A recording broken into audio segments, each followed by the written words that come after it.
see it, but let you guys, sorry, I didn't catch you, Ryan, right? Yeah. Your appellation or your name? It's on there.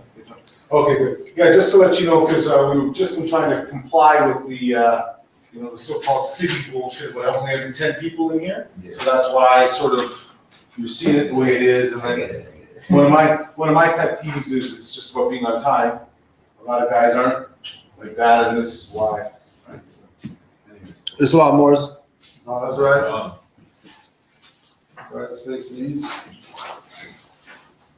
5 on the left, 2 on the right. Allah, Father of the universe. Allah, the Father of the universe, Father of love. Father of love, Truth. truth, Peace. Freedom. freedom, And justice. And justice. Allah is my protector. Allah is my protector, My guide. my And guide, my salvation. My salvation. By night. my And guide, by day. My by day. day, His holy prophet. through his holy prophet, Obujuali. Ashe. Islam.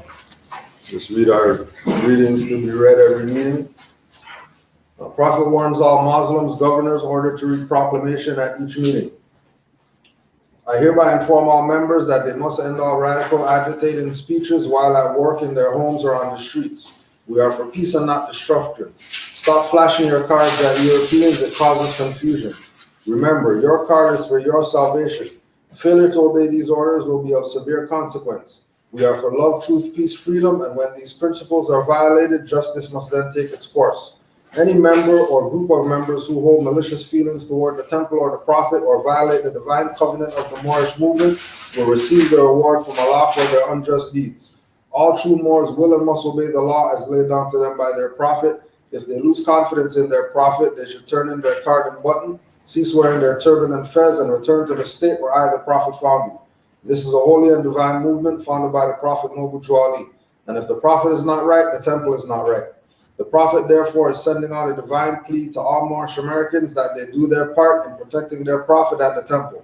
This is an everlasting movement founded by the prophet through the will of Allah to redeem his people from their sinful ways. Noble Ali.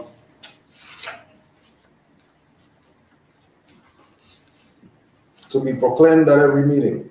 Islam. I am glad to know that I have a few faithful Moors among you all, and I desire for them to know the truth and the divine truth. There is a host of jealousy about me and the movement now by the same people of our side of the nation that claim that I was only a joke and unreal. But now, since they have found out from the government officials and the nations of the earth that this is the only sole foundation that all Asiatics must depend upon for their earthly salvation as American citizens, they are working every scheme that they can to disqualify me so they may take charge of the situation. I have notified all these things to you long ago in the past. It is through the faithful Moors that attribute to the movement and uplifting funds. The ones that paid their divine respect to me and the movement will be remembered. That is why I am calling upon all faithful Moors to increase their faithfulness to me, your prophet, and your divine Moorish movement. I need finance, and I need it badly. Never before have I needed finance so badly as I do at present, so I can shove aside the discord that is facing the nation. It all comes through jealousy because of my fame and nobility. The nations of the world will not recognize the movement without I, the prophet, being head. It has been proven by my works which I have performed in the past few years. Prophet Noble Ali. To the members of the Moorish Science Temple of America, Islam. This is the instruction from your Prophet Noble Ali. Be faithful unto your forefathers' divine and national creed, that you would be blessed for your good deeds that you sow in the flesh. Allah is the one that judges the world, and his judgment is now on, but the weak can comprehend it not. The end of time is drawing near, so says Allah to his divine prophet, I Noble Ali. And that's why many hearts have been turned to stone. Many have eyes to see and cannot see, ears to hear but cannot hear, lest they will be confounded of their sins. These are trying hours now, dear Moors, and every evil spirit is moving, and they are trying every weak mind to overthrow and drag out the true foundation that has been laid, and to cause confusion in the minds of the ones that do believe. But if you have the true love of Allah and the spirit of your forefathers, you fear not what you hear or see, but would sacrifice the utmost of your very life to protect your movement and your prophet. Watch your enemies, dear Moors. Your enemies are the ones that speak against your prophet and ridicule him to the very lowest. The ones that speak against your divine and national principles of your temples, act accordingly, and Allah would bless you for your good work. Peace, your divine prophet, Noble Ali. Islam. So just open the floor. If anybody has any questions, you can put those out, and if anybody in the chat got any questions, just put it in all caps, and we'll try our best to accommodate that.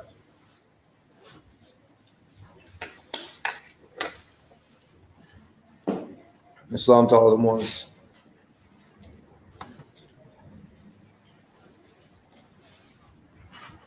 Brother Noor, the week was all right?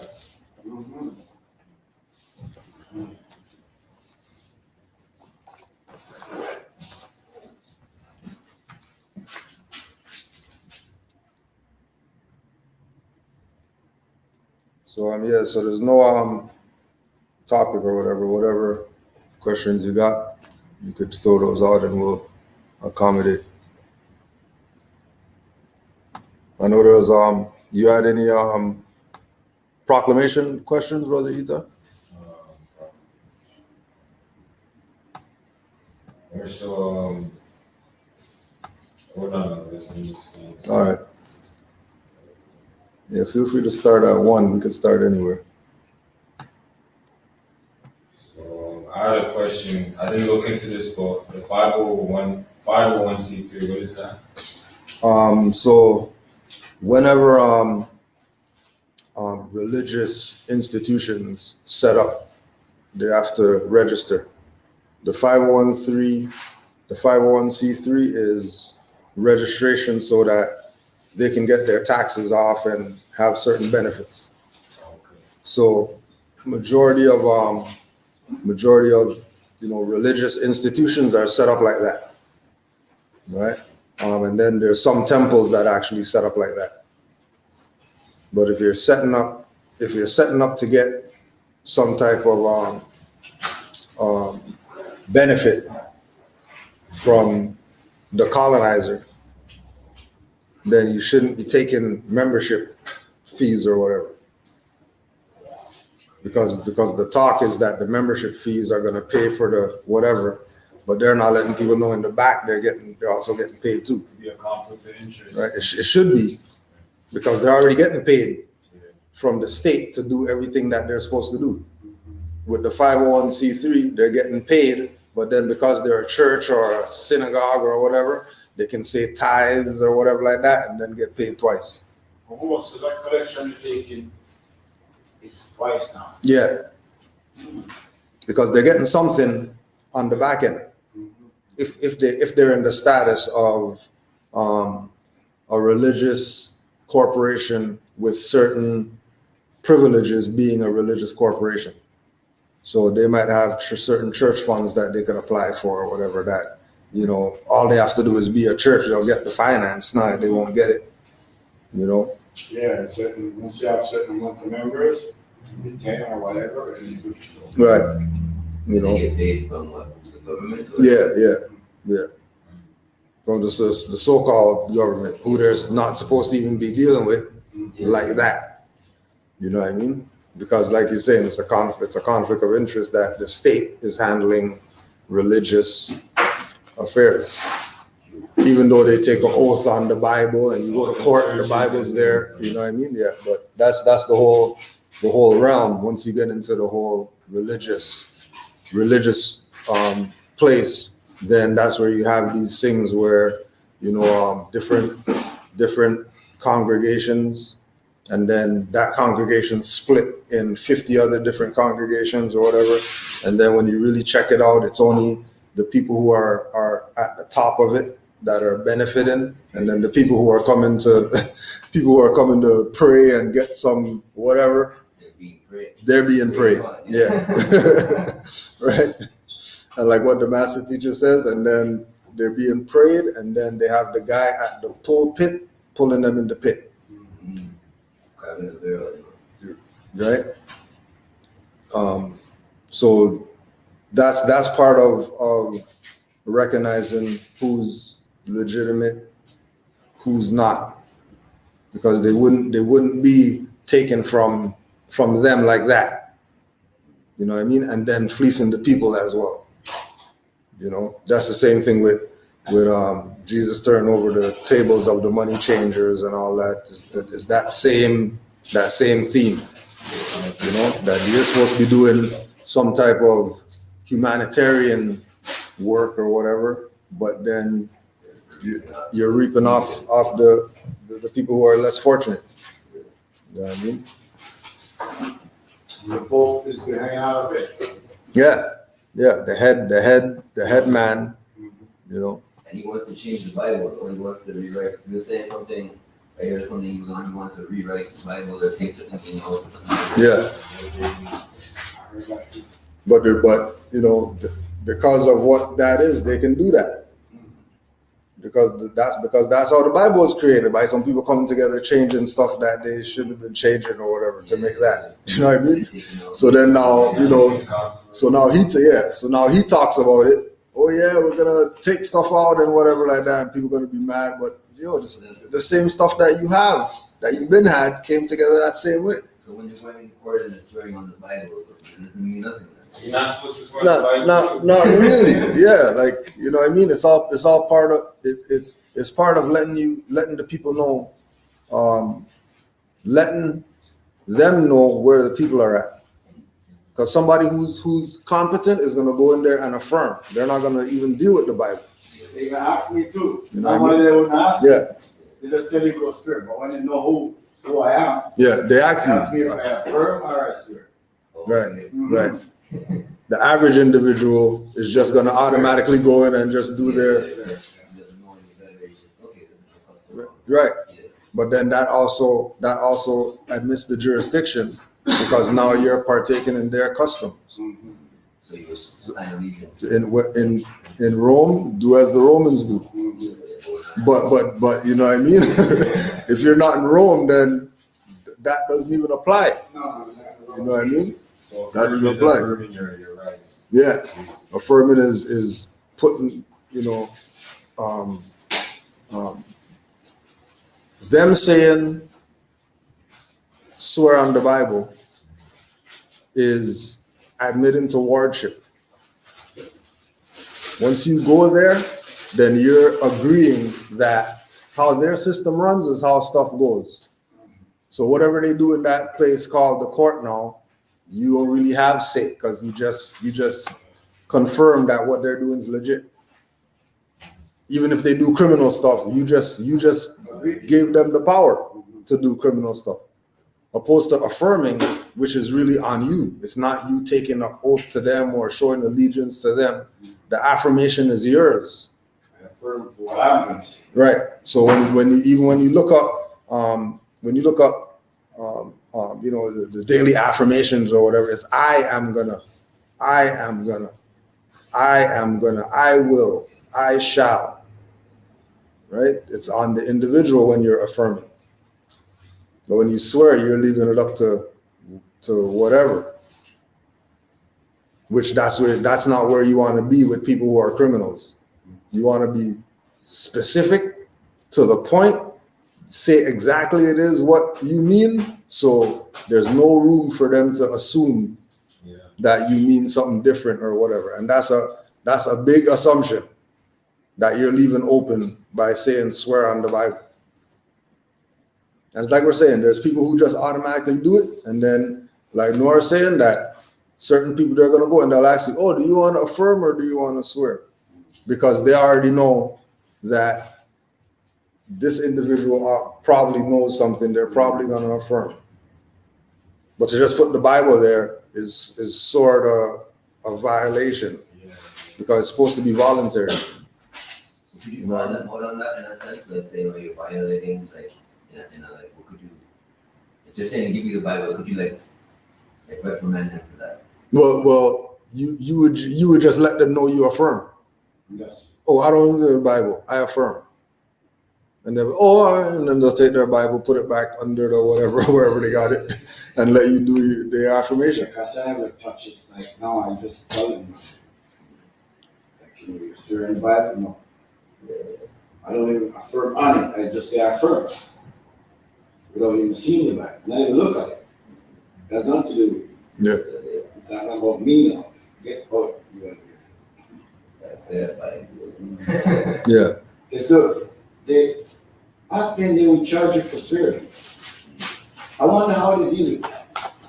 I remember back home, if you swear in, the cop would charge you for swearing. Yeah. I wonder when they take you to court now, you're gonna have to swear again to that swearing that you did?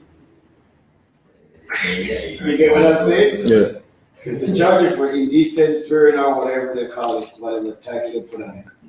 And then when you go to court now, you gotta swear now. And they just charge you for swearing outside, but inside you can swear. Yeah.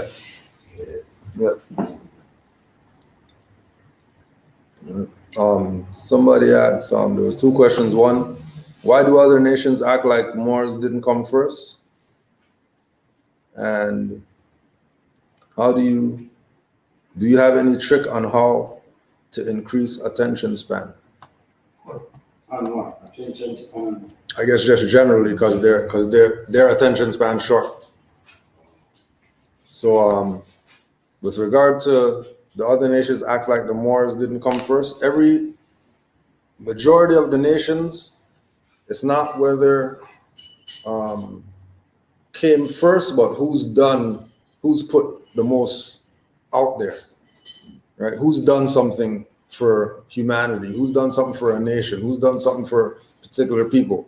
When you check the record, our 800 years of rulership in the world is one of the most known facts about our people, right? That nobody's going to deny.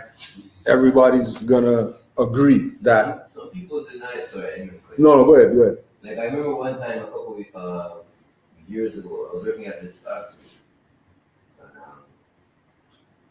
I was telling people like about the Moors, and I was just getting on them with like video, like the Moors. But I was talking to like Somali guy, like most of them are Muslims, Right. and he's like one of this. Everybody looks at him as like he's like intelligent and all these things like that. I was telling this Portuguese guy about the Moors. He's like, I'm gonna ask I forgot the man's name. I think his name was Muhammad. Yeah. I'm gonna ask Muhammad about this. And then Muhammad's like, oh no, they're just a group of Arabs that travel the world. And I'm talking about you're a Moor and you're talking about right. a group of Arabs. Like. Yes. You remember when we went to, there was one of our trip in Montreal, where we were at the Gavi Ice place when we stayed there. Yeah. You remember that Somali guy? There was a Somali guy that we met there too. That was there. Yeah. Yeah, he told me his teacher used to wear a fez. Yeah. So I don't know where this guy coming from. Yeah. He said his teacher used to wear a fez. Yeah. Maybe he did, I don't know. Maybe he wasn't as intelligent as Yeah, as you said, yeah. That's exactly it. Wannabe. Yeah. And then again, goes back to the thing that if you know, if I deal with somebody from Somalia and they're telling me, oh wow, my whatever wears a fez, and then I'm gonna go with somebody else and they're talking crazy, I'm riding with the one who's talking in favor of my stuff. That's the one that's competent, not whoever else that's talking as if they know, or you know what I mean, assuming things that they never really fact checked or studied or whatever. And he never really gave me you never even gave a good description. He just they're just like he didn't have anything. Yeah. They're just a group of Arabs. They travel. That was it. That was Right. You had some more? No, it's just one of the things that I've been experiencing is as I've evolved and got, I guess, more aware of things, that a lot of these people, I've run into people at my work too, that they speak a couple of languages, because in other parts of the world, most people do speak 2, 3, 4 different languages just on the regular. Yeah. It's only here that we're dumbed down to this one, 2 languages kind of thing. And what I've noticed, but I think it's more of a statement on our lack of awareness, but a lot of these people end up coming across to us as if they're sages who talk to that guy. He knows. Yes. He's from Africa. He knows. But when you question these guys, if you have any higher level of knowledge, you realize these guys are just as, they would be the dumb people over there. Yeah. We see them as our geniuses over here, but they're the high school dropout over there. Yeah. And though they've been given stuff, they still haven't been given any of that higher level stuff. They've just been given teaspoon more than you've got here, so you think they're on some shit. Yeah. But then when you've done anything that jumps beyond that, either you've got them being complicit in knowing what's up and then playing the game, or really not knowing. They don't really know about the Moors. They know about the Moors because they were told some lies. Now they know a little bit more about it, only from the perspective that they're tying themselves to it, but they're not tying themselves to it and to the true hierarchy that belongs there. Yes, they can be construed as Moors, but they would be Moors from over there. We're the Americans, the Mexicans, the Moors here. So yes, they're our cousins, but they don't really. They have somewhat of a claim or a connection to here, but not like that. Not the same way we have, like The we're connection home. here, yeah. We're home. This is our home. You're here. You're our relative. You have a claim through that, but only if you're honoring that. What they've tried to do is supersede that from the perspective that somehow they're the Africans. They're the ones that have created. They're the first people on the planet. Yet somehow they come over here and then they're immigrants. You know what I mean? They're from Africa. Yeah, really, when you question them, they're from Nigeria or from Ghana or whatever. So they don't even call themselves that. Yeah. So it's kind of crazy, but yeah, that's the phenomenon I find is that they're really not that knowledgeable either.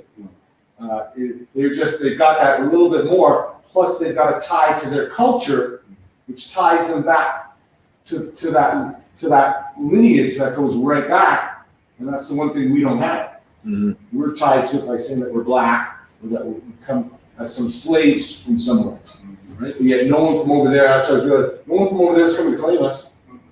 And we're not getting any benefits from being these people. Yeah. You notice that? And as I said, And no matter what we do, sorry to cut that, to add on to what you see, no matter what we do, they will never deport us back to Africa. no. Yeah. Because we can't even say where in Africa we're from. Well, that's the whole point. If we were, they would be able to, but we weren't. Right. So, Well, and let's From think about Africa it. come to look for us. Yeah. But let's think about how unique that is. If we were, and also we wouldn't be in the state that we would be in, because we'd be calling ourselves that which we are, yeah. right? Yeah. But yet they've got this, we all know this whole ancestry stuff is all that game to try and tie them back into it, while trying to tie us out of it.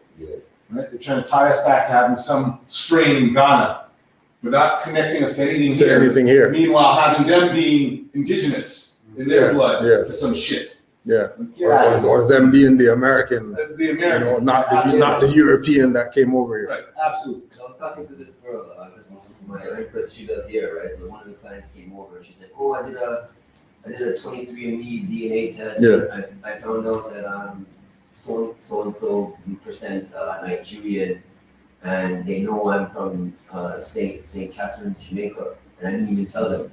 I'm like, so then maybe you're actually indigenous, like if people are indigenous to the land of Jamaica, you're just saying that you're, because if you never told them that you're Jamaican, how would they tell And that came up on the thing, yeah. Yeah. If you're Nigerian. Yeah. You can send that test to somebody and they can do a trace, like they look at the flora and fauna, matches those trace marks with markers, and they'll tie you back. But realistically, too, like how I look at the DNA test, like once you know like your lineage, too, like they can't really, you don't have to like prove that that this is it. Mm-hmm. Yeah. And to top it off, or talk to somebody who's Africans, and so-called Africans, I would say. Yeah. And I would say, ask them, what part of Africa name Africa? What part of, because you from Nigeria, what part of it do you name Africa? They call it Africa. What part? They don't even know. Don't even know. South Africa. So That's the only place they call Africa. and that's the place where it was the apartheid, these other Good. maybe because they're calling it South African, I don't know. That's the only place they call Africa. Over there, it's South Africa. This is Nigeria, Somalia, whatever it is.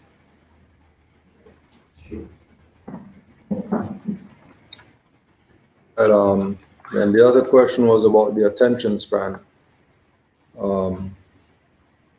One of the best ways is meditation, getting into some type of looking within, right?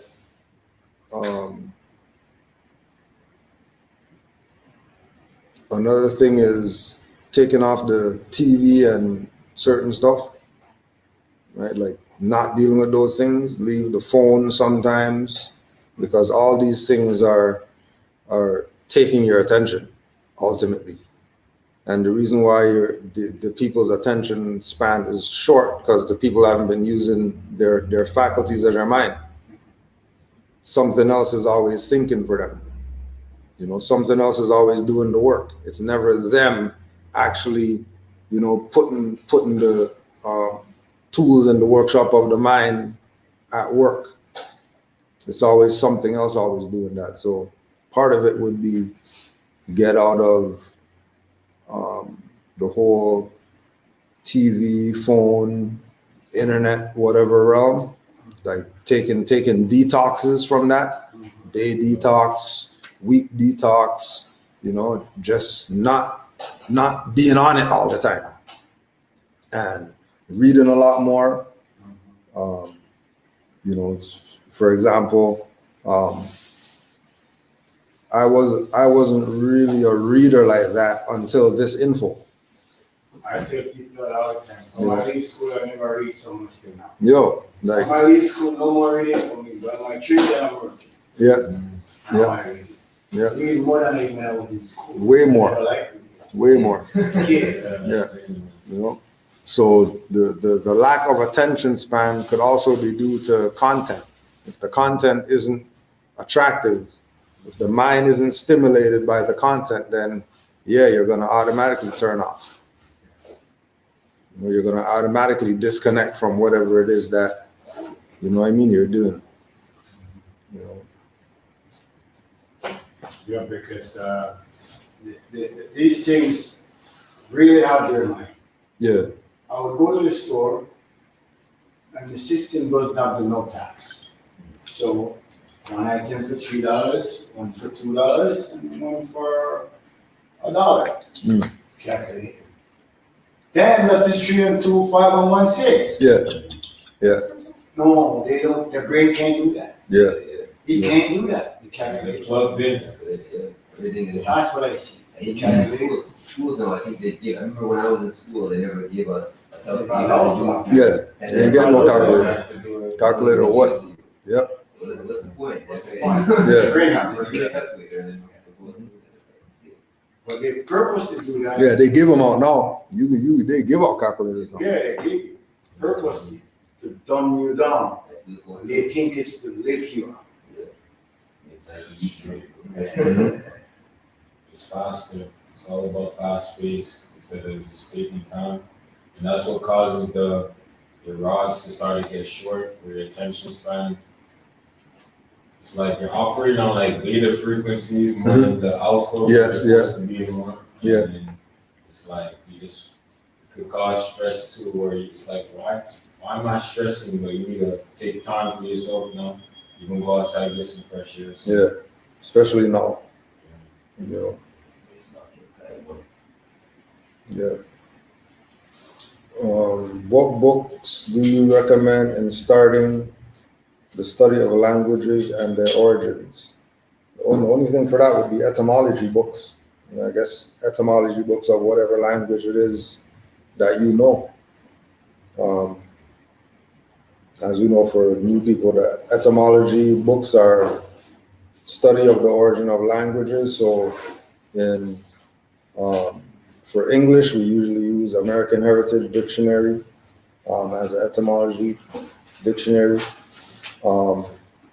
Whatever language it is that individuals or we speak or whatever, all have an origin. And only in knowing the origin of the words, you gotta really know what stuff means when we say that. Even with the English language, when I check back, you notice when they have spelling bee, Yeah.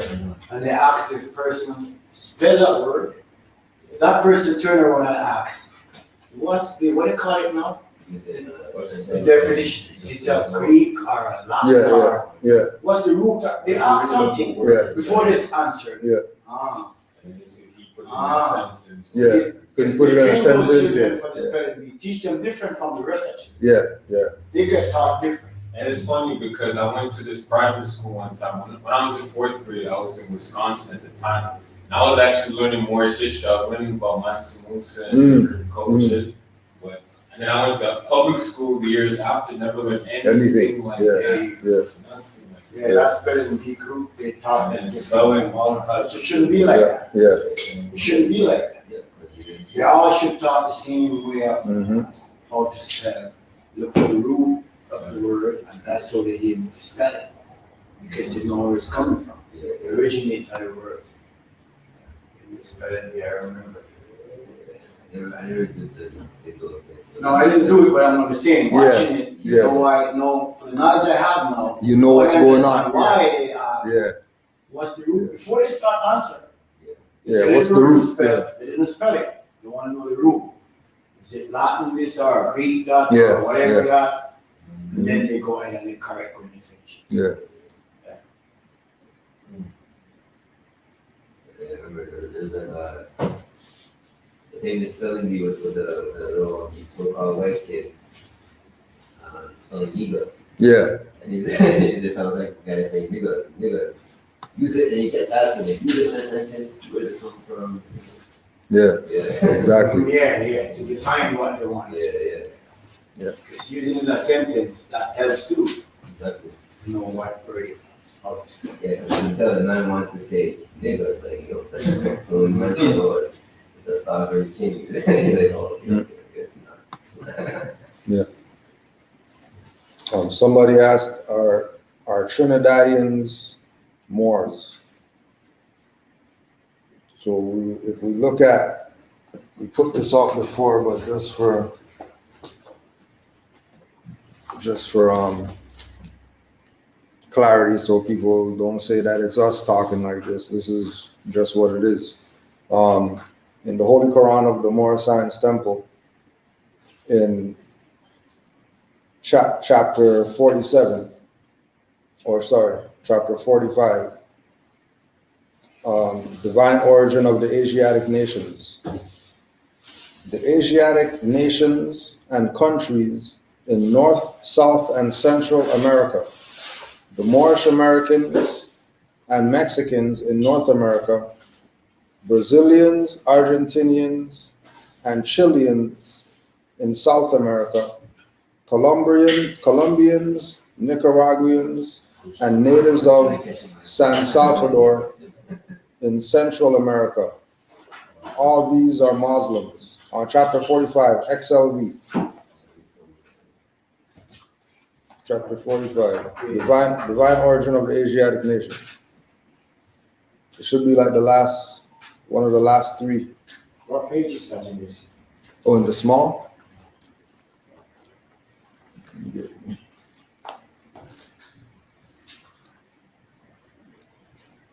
In the small on page 108. No, you have it in yours too. No, sorry, 106. 106. Which is it? Page 106 in the small book. What about the? Yeah, that's the same one right there. It might be a different page number, but that's the same. Yeah, that's the same one. What number is it? 46? In which one? The small one? What chapter is it? Yeah, 45. Yeah, divine origin of the Asiatic. Yeah. Got it? Yeah. This brother have it too? Yes. Divine origin of the Asiatic nations. Should be near the end. XLV. Yeah, so watch, the very last one is 47. So it's 47.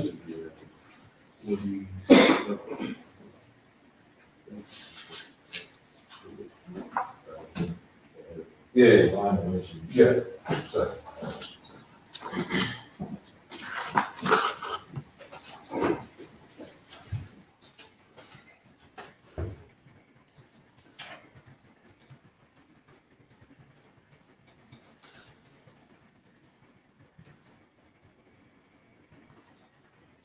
So in that chapter, he's talking about the North, South, and Central America, that these are Muslims, right? Muslims are Moors. Muslims are some other thing. Anytime they say Muslims, they're talking about Moors. Anytime they say Mohammedans, they're talking about Moors. They're talking about Arabs, they're talking about Moors. The origin of North, South, Central America are people who look like us, not people who we might see today, right? And we have Olmec heads as proof of that we've been over here looking how we look, not just limited to, right, the pyramids and everything else here. So when we look at the islands, all the islands are South America, Central America. So that's over here. That's part of this realm. So anybody from any of the islands they're Moors too. And for example, they have Canaan in Tobago. They got Port Moor in Jamaica. They got Moortown. Westmoreland, all this. Like it's not Maroon Town and all. It's all the same thing, just different either dialects, different variations, different people who saw it and couldn't pronounce stuff and they called it whatever they wanted to call it. But they're talking about some dark-skinned people, locks, beards, turbans, fezzes, long flowing clothes and all that. Not, what we see the people today, sheepskin and all that stuff, thinking that's clothes or whatever. You know what I mean? Even the Maroons now in Jamaica, like there's an incident recently where I guess the police tried to go up there, and they chased them away with the law. It's like, okay, that sounds like the Moors to me. Like, that's exactly what Moors deal with. Same thing with the Moros in the Philippines. Those are the ones who were part of the Islamic creed, and their job is to defend the indigenous land.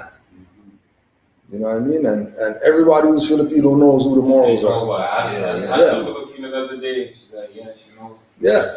A lot of our people don't know. Our people don't know. You know what I mean? And they're saying that in they're saying that in their culture. That in our culture, there's people who are Moors, then there's people who are Filipino.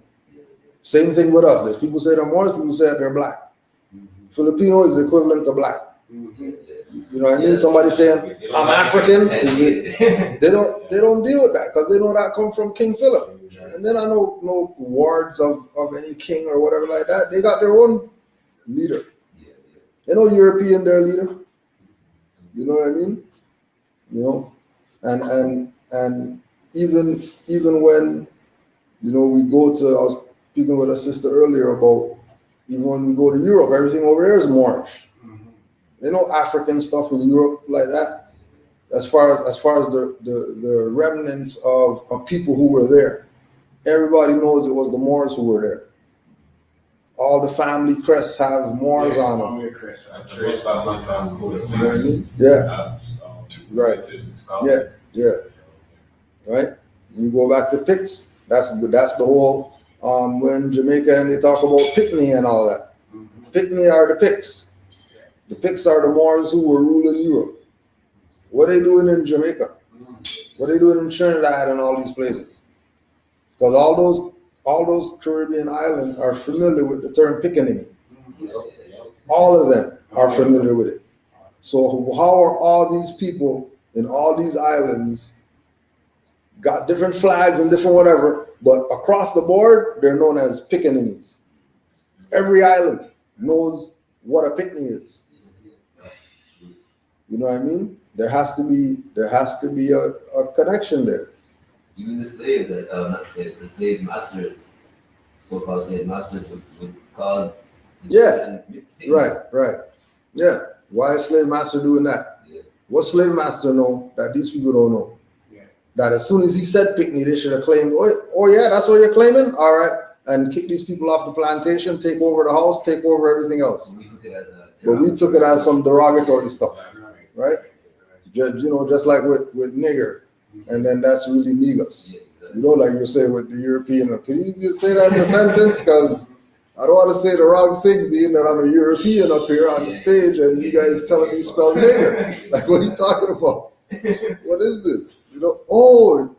And then he was relieved after when it finally hit him that, okay, oh, you mean niggas, not niggas. Okay, all right, I get it. You know what I mean? Question there about if they're sure if Trinidad is a part of it. Yeah, if Trinidadians are Moors as well. I got that too from so-called Jamaican. And he said he wants to know how could Jamaica be a part of America? And they have to go to America over there. So I told him, let's check Google and see what he could help us with. I know what to tell him, but I want him to do it. Yeah. I want him to find out. Yeah. Islam. So I said, you know what you do now? Ask Google what part of America is Jamaica. You ask Google what part of America is Jamaica. And Google said, oh, Jamaica is a part of one of the Caribbean islands. Means it's not America. It's not a part of America. It's one of the Caribbean islands. That's what Google said. Then I said to him, okay. You're going to ask Google another one. Google, show us the map of the continent of America. Boom, Google shows the map. I asked him, who is that over there? Yeah. What Jamaica is doing in that map? You see what I mean? Before, it's saying it's like a Caribbean island. It's not America. I'm not to do America. Mm-hmm. So when you ask him for the map of the continent, and you look in that map, you see Jamaica. So that person, tell him to go find that map, look in there, she see Trinidad, he see Trinidad. I also heard that the U.S. corporation owns Jamaica currently. Yeah. I mean, all of them, because China, like once highways and shit. once they let IMF in those spots, that was it. Because that's the man who's gonna stick them with the bill that they're not gonna be able to pay. So and then they're imposing things on them because they took the finance. So now you don't have say in, you know what I mean? You don't have say now. No. Because you owe more than what you're worth. So now we own you. Well, we're gonna do whatever it is that we see that we want to do. Put rogue people in there, claim that they're the head of the thing, and bring the stuff, devalue it more. You know what I'm saying? There's a good if you've never seen the Life and Death documentary, a few years ago, I think the sister's name is Stephanie something. That's Life and DEDT. Yeah, Life and Debt. Yeah, Life and Debt, about how the IMF went into Jamaica and all that. Life in or life or life man? Just for the listener. Yeah. Oh yeah, and just pass out the attendance book too. I think even though you heard the message aside from not getting information, which is vital, but a lot of people have a hard time believing that US or whatever owns Jamaica because of the whole concept of the fact that Jamaica got its independence. Yeah, and that's like all the islands. Yeah. The independence idea makes them think freedom. Yeah, the independent in freedom. Independence is a whole different thing. Yeah, they're dependent on independent. Yeah, right. They're in dependence. They're in a state of dependence on some other people, so they have independence. Themselves Yeah. Every time they say it. You know what I mean? Brother.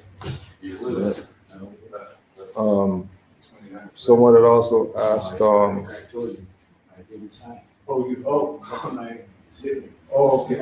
So I'll put it in there and then set the new dates. our views on Cemeticism as Moors. So you can go to, we started doing a series called Moorish Connection to Chematology. Moorish Connection to Chematology. So if you go to the YouTube page, just look that up, Canaanland Moors, Moorish Connection to Chematology. We did 2 sessions already with Brother KTS, who's been in that realm of the Kemetic studies, in studying the Moorish science, saw nothing but relations, right? Now it all makes sense because when we go to the connection, we know that ancient Egypt and where they say the Moors are from is North Africa. So all of them are really one family. It's not a separate, like how our people look at it in their schools of thought thing. You know what I mean? North Africa is just everything north, right? So also with George G.M. James' book, Stolen Legacy, he talks about the Moors being the custodian of the Kemetic knowledge when Kemet fell, right? Once Egypt fell, the Moors were the ones who took the reins after that.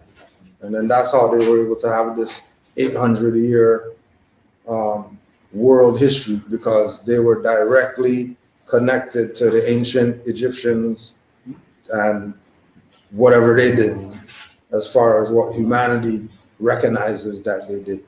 Now we're like Sufism started originated. All that is in that same realm, because all the mysticism and things like that is all the esoteric of the different religions that would have all been ancient Canaanite, Cushite, Phoenician, Sumerian, even over here, right? That culture that as soon as they see it, they know, oh yeah, those are the Moors, right? We were talking about with the thing with the Filipinos and them knowing the Moros, and the Moros are, quote unquote Islamic, right? But these people aren't, you know what I mean? What you see Islam in Mecca, They got bombed a couple of times. it's not a regular thing. Yeah, who's that? The Moor was town. Yeah, They got bombed a couple of times. yeah, because that's really what the fight's against. Yeah. The fight's against the Moors. It always is. Either you're you can't be Moors, because Christianity, Catholicism is ruling now. So if you're saying that you're Moors, you're a threat to our whole establishment. So we're gonna do something about it. Either, you know what I mean, physically, mentally, spiritually, emotionally, you know what I mean, some type of level, they're gonna find a way to attack what it is that the foundation is. You know what I mean? And we have so much messed up stuff that we did that we can't even look at people wrong when they talk like that. You know, we sort of set ourselves up for some stuff because, you know, our track record with certain people of humanity is not right and exact. We didn't deal with everybody on a equal plane, which is why, you know, Noble Drew Ali comes up and, you know, living by the 5 principles, so that when they see Moors, modern day Moors, dressing and being like their ancient forefathers, that the people who are viewing us don't look at us like how they look at our ancient foremothers and forefathers, as the Moors who put them in slavery, or the Moors who, you know what I mean, took their boat or took their women or whatever. That's not where we're at anymore as morals. You know what I mean? Our understanding of who we are has expanded into us being humanitarian now, because we recognize our stuff that we did in the past that has to be corrected, but it could only be corrected by us and our dealings with other people. Right? I had a little experience there at Walmart, I think it was a week ago now, maybe a little more. And it was an interesting one, like, because I live out right by the territory or whatever the jurisdiction of Oshawa, so it's mostly populated by mostly Albion and stuff, and they got like a poor attitude and stuff. But I didn't go to the main Walmart where I was opposed. I went to another one, so I was there trying to get a 1212, and then it was Hindustani Moor who was dealing with me, and I presented this stuff. I know that Walmart is supposed to present information first so that everything after can be dealt with, exempt or whatever. And she just wants to keep her job, so she's never seen identification before that the majority of the people she's presented to. And so she called for her higher up. So her higher up was like the Irish girl, and she kind of said she never seen before, but was a little reluctant, and decided, okay, I'm gonna try to go through with it. Where's the information I'm supposed to input? So she's looking for certain terminology to add the numbers and stuff. But long story short, she got a little issue, so I said, okay, call your higher up. And then the moral mother came out, and then the moral mother was standing more firm, like, okay, this is the book, and the book doesn't show it, so, whatever. And so I realized, I need to make sure I check myself. I'm calm now. I'm not speaking condescendingly. I'm not raising my voice unnecessarily, even when, because it's easy to do that, Mm-hmm. So every single time I found myself doing that, I said, oh, sorry, I apologize. I shouldn't be raising my voice like that. I'm wrong. But please hear me out. Every single time, so that, because at one point she turned her back to me, she was doing this. I'm like, you can't do that. Like, what I mean? It's customer service, like, And so I try to explain to her that at the end of the day, ignorance of the law is no excuse. And so corporations, all these big corporations, they got lots of finance and they can't afford to lose it because they didn't abide by law. So odds are they're going to teach you what to do so that they're not in the wrong. So that when you're in the wrong for not doing what they taught you, then you're the one getting thrown in their bus. So I told her, I said, like this is the scenario. So what's happening here? If somebody's wrong, it's you doing me wrong. And if I go forward in a legal pursuit or whatever, Walmart's gonna throw you under the bus. And she got to the point where she's like, all right, what is the tax? I'll pay your $5 and I'll pay your tax. And I'm like, listen, it's not about however much it is. It's about the principle of it and us getting this knowledge, so we know what's going on. Yeah. It's not about, and second, it's not my tax. You know what I mean? It's somebody else's, and that's what I'm trying to get through to you. And so, once I hit her with the you're liable and ignorance law is no excuse, so if they caught you, then you're on the hook. And it would be a suit against you. She was like, oh, it's like that. And she started dialing on the phone. And I thought it might be a security thing, it might be something like that. But then she called the last level of the higher up. And then the great Moabite comes down. I mean, so it was an interesting order. It came in, and then when the mother came, her whole attitude, her whole energy, it was just great. Because she's like, all right, no rush. We're not going to rush this. We're all going to learn today. We'll work together. We'll take our time. Yeah. Train everybody. And I was like, oh, okay. Yeah. And so she was excited because she said somebody came in or she's seen it done and did before, but not fully to know. So she was ready to learn too. And so we walked through it. I showed her this stuff as far as I knew, and then when I checked the receipt, it was like they applied the Indian exemption. So I said, my status is not Indian, as you know, but that amount there reflects to that. So then we had to leave the regular hours because we had already thought we did with more customers. So now we have customer service.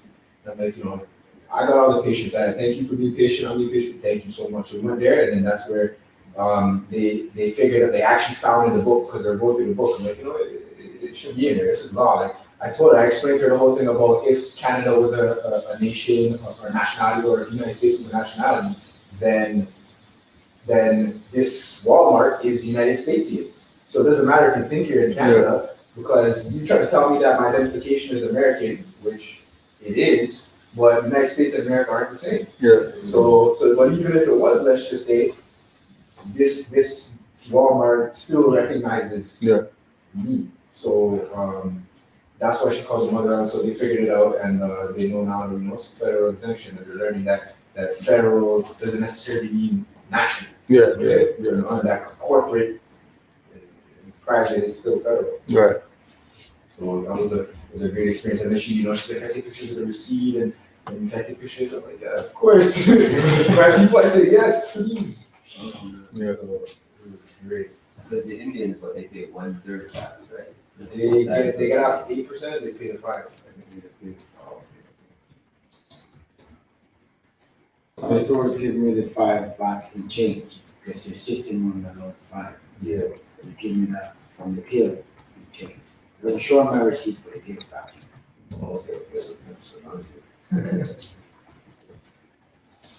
The main like points of a lot of these interactions is to really deal with the person that you're dealing with, to really be an example, to really practice that patience and to really be that example, because the opposition that I faced elsewhere, like whether they knew or not, and I knew whether they knew or not, like me having the energy inside me, whether I was raising my voice but just having the energy inside that was like a little bit of resentment or anger or something like that, it will come through. Like, you know what I mean? Your breathing rate will increase. Like the tension is in the air. You know what I mean? They're feeling it more than you are because it's a lot of energy and they don't understand the fact that you're coming at them like this with nobody else. Nobody. Yeah. Those guys are a regular black guy. Yeah. Basically. Somebody else asked, so are we dealing with karma as a group then for the negative ways we treated people ultimately and the negative way we treat ourselves? So it's not going to come back on somebody else if you're doing negative to yourself. You can't blame somebody when you do it to yourself. You have to hold your L, because things are supposed to be done a certain way. You know what I mean? You're supposed to look at like with what he was doing. He could have looked at it like they're bothering me and you guys can't do this and talking crazy. But it turned into a teachable moment, opposed to a battle with them about whatever. You know what I mean? Yeah, we know as far as the time, it's going to be a while dealing with certain stuff because you're dealing with people who don't know. You know what I mean? That's just where it's at. Since they don't know, they're gonna have to be brought up to speed with where they should be at. And then even when you're looking at the thing of, well, this individual couldn't do it, so then they call the higher, and then they call the other one, and then they call whoever, right? The initial person, that's what they should have did from the jump. As far as cut down the time, they should have been called the highest person. Oh, we have a diplomat or whatever here that, you know what I mean? There should be protocol. They don't deal with them. Only the manager is going to come out and do the shake hand and do the, let's go to the office, and then they figure out whatever has to get figured out. You know what I mean? If they're like a little bit behind, whereas like let's say you now discovered about your nationality, right? And you're putting them on notice, you're comfortable, like my brother over here, explaining it to them, but like them admitting to what they have done for the last like couple of years or whatever, it's just like, yeah, we get what you're saying, but it's just like, you know what I mean? Like they don't, like it's just a tug of war kind of thing, you know what I mean? Yeah. So like, wouldn't it be best for, because I remember when I would come here, you would say like, you gotta choose your battles. Right? Yeah. So like, what would you do in your experience where like, because it's any contractor, right? Like any contractor in regards to whatever, right? But like, when you notice, like from you and Omar and all the older heads, like, do you guys just walk? Because like you guys, you know what I mean? Like, you guys just walk away, not to walk away, but like. Depends on what it is. Like certain things, there's another place you can go to. Yeah. You know what I mean? If they're not gonna do it at Walmart, we're gonna go to Home Hardware to go get Yeah. whatever it is. If they're not gonna do it there, we're gonna go to, you know what I mean, wherever. Somebody's gonna be taking it. Yeah, it's energy. You know what I'm saying? Like somebody's gonna take it, and majority of the time, it's energy. Who are you dealing with? Yeah. You know what I mean? You know, there's times where, just by how they dealt with the individual, the customer before me, I already know. Yeah. This ain't the one. You know what I mean? 5 things. You know what I mean? 2 cents, 3 cents. So go through all that for 8 cents tax. It's not that serious. Yeah. You know what I mean? Like it's just not that serious, Exactly. right? But you know, you want me to,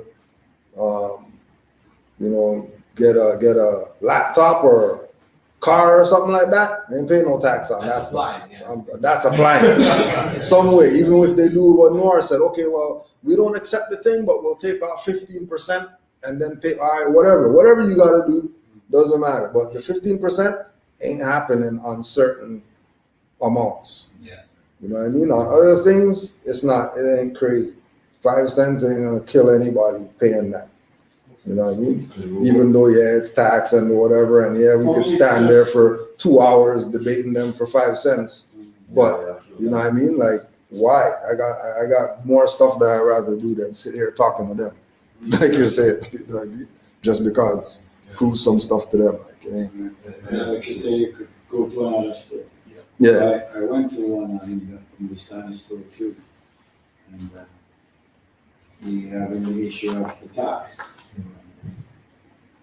Look at the ID, and he asked me if he could take a picture of it. I said, okay, take a picture of it. Then you go to the guy that tell you to collect taxes. The guy that someone tell you to collect taxes from the people that come to you. We bring this and show this to them. Because this one said he won't pay. And when I come back, he give me the taxes off, but I still want you to go find out. Mm-hmm. So when I come back, we won't have this issue. When I went back, he said he didn't want to call him, but it's okay. Anytime I come back, taxes means he knows more than what he's telling me. Mhm. He knows more than okay. He didn't bother to call the big guy. That's kind of what he said. But when I come now, he allows me to do that. You know, I always think, like, especially where we're coming from, and where our mindsets are supposed to be. Every single time we say L is not supposed to mean loss. It means lesson. Mhm. Like, you know what I mean? A loss should be a loss. It's a lesson. It's always a lesson. So you're not really taking an L like that. Right. Any other questions? Well, you can throw those out. Somebody was asking about old maps. If you're looking at old maps, you gotta just Google those, and stuff will come up. It ain't, everything's on the internet. If you get a bit of bomb on the internet, you can find out about Moors and old maps and all that stuff on the internet. Like it's just, there's too much info. It's just, are people, going back to the thing with the attention span, do they have that discipline to say, well, yeah, it might take me 2 hours to find this map I'm looking for. It just might take that long. Yeah. You know what I mean? Because, you know, with it's not like with you know, the library where you can go to there, talk to the lady, and she's gonna give you, here's the section that, you know what I mean? With the internet, you're walking in the library and there's no librarian. And you're checking all the list of the whatever to see whatever it is you're gonna find, whatever you're looking for. You know what I mean? So it's gonna be extensive. This is part of why people go with the microwave version of this. You know what I mean? People go with the guy over there, give them 500 and I'll take some information. Okay, I got the info on there, because they don't want to put their time in. You know what I mean? So, No. on the subject before, let's say if I want to buy a car, but they're telling me I need a plate and I have to show my driver's and proof of insurance. Now, what do I do in that case? Depends on who you're buying from. Because majority of people, once they're getting their finance, they don't care. You know, once they're getting their finance, it doesn't even matter. You know, They don't even say as it is.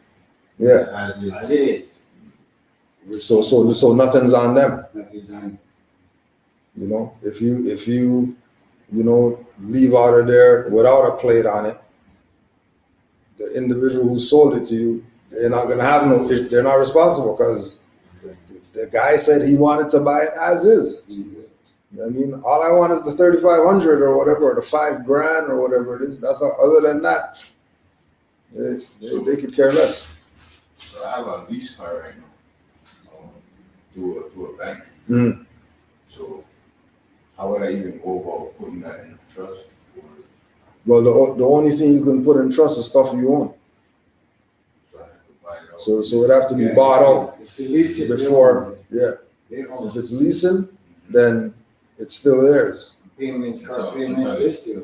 it's paid off. till it's paid for. And lease is different than finance, right? Hmm? Lease Lease is to return off. Yeah, it's the same. It's the same. Yeah, it's the same idea. Same idea. But one, you don't get to own it. Yeah, Lease, you don't get to own it. yeah. Financing, you can own it up. Only at the end, you get the If you have that on it too, you gotta have to lease to own. You have lease, a loan, and lease to own. So if you lease a loan, you return at the end of 6 years or 4 years. You lease to own, at the end of the 4 years, you pay whatever they say and you own it now. They buy it back, sorry. I have a question.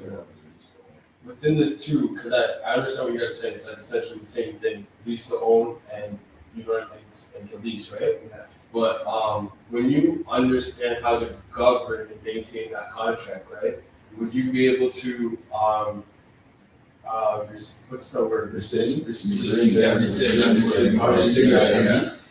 That's what I was thinking. Basically, like rescind, because like there's a period, an ending issued period for each like contract that's mandated, right? So like before that mandate, would you be able to, depending on Only your only if you reserve the right to do that On the contract to begin with. on the contract to begin with. Okay. Because then if you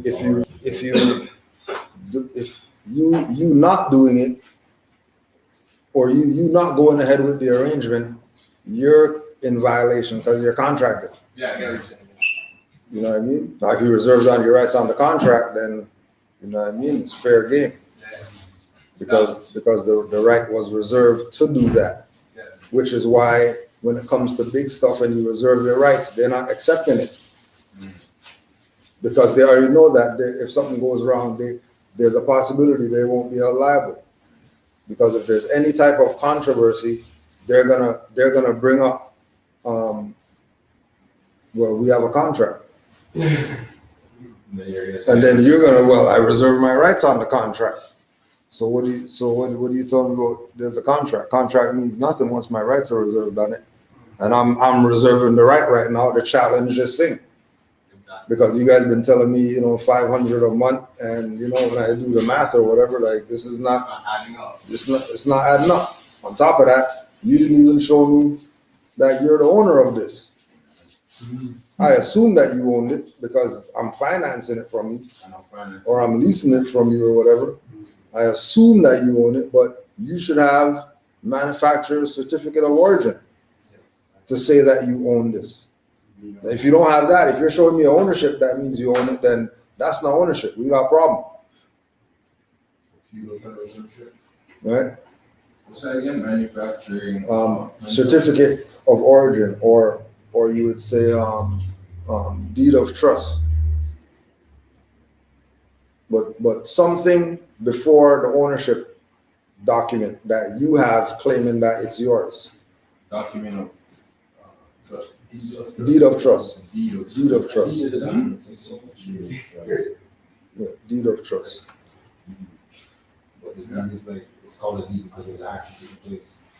There's a document that just keeps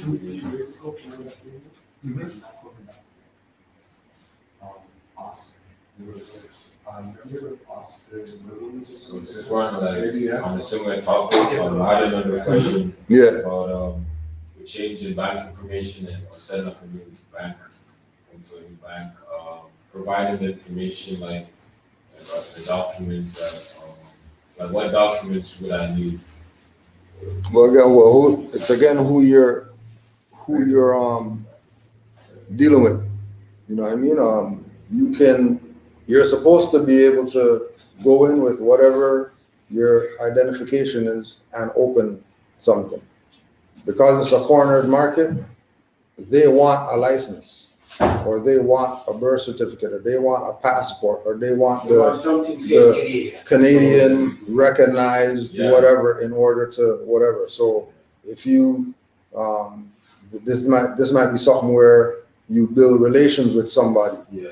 who's at a institution, so that when you're ready to open your stuff, you're going to them to go do it.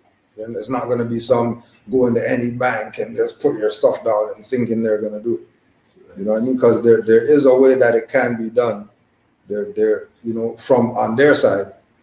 You know what I mean? But you need somebody who's in there to do that, because the average individual, they're looking at liability, and the liability comes from the fact that we have some form of identification that's recognized by whoever, that if something goes down, we can call whoever and they can be able to pinpoint where this individual is. You know what I mean? How to get them, address, phone, whatever. You know what I mean? And then also too, if we move away from the corporate juggernaut banks and go to the credit unions, or the other nations' banks, Bank of China, Bank of whatever, Tangerine or whatever, online bank, and going through different avenues to see what could fly, what can't fly. It'll be a try and error, but the easiest way is you have somebody who's in there.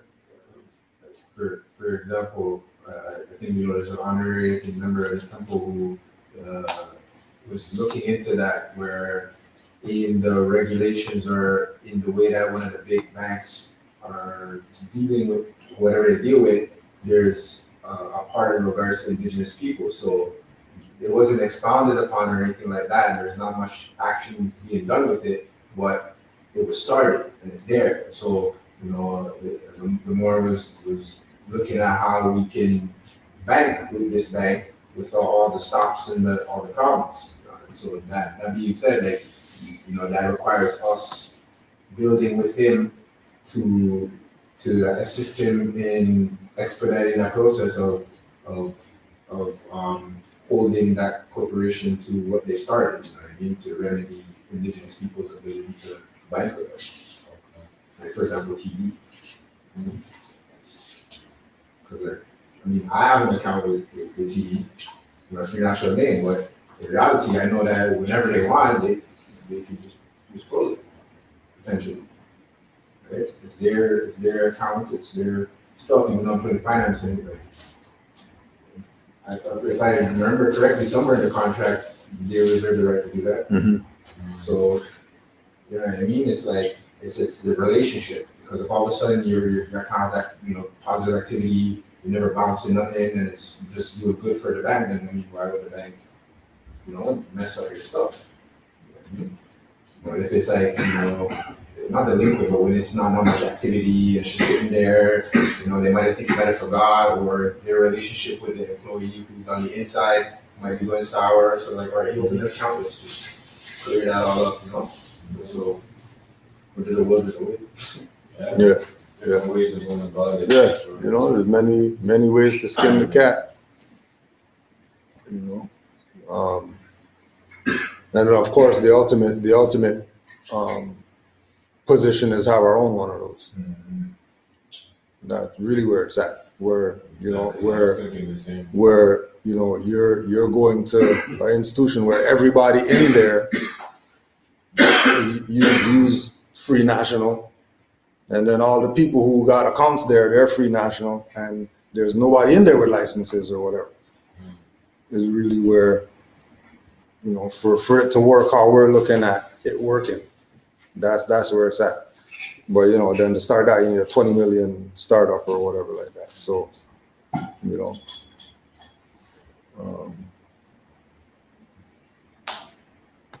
there's a couple track questions. Let me find those.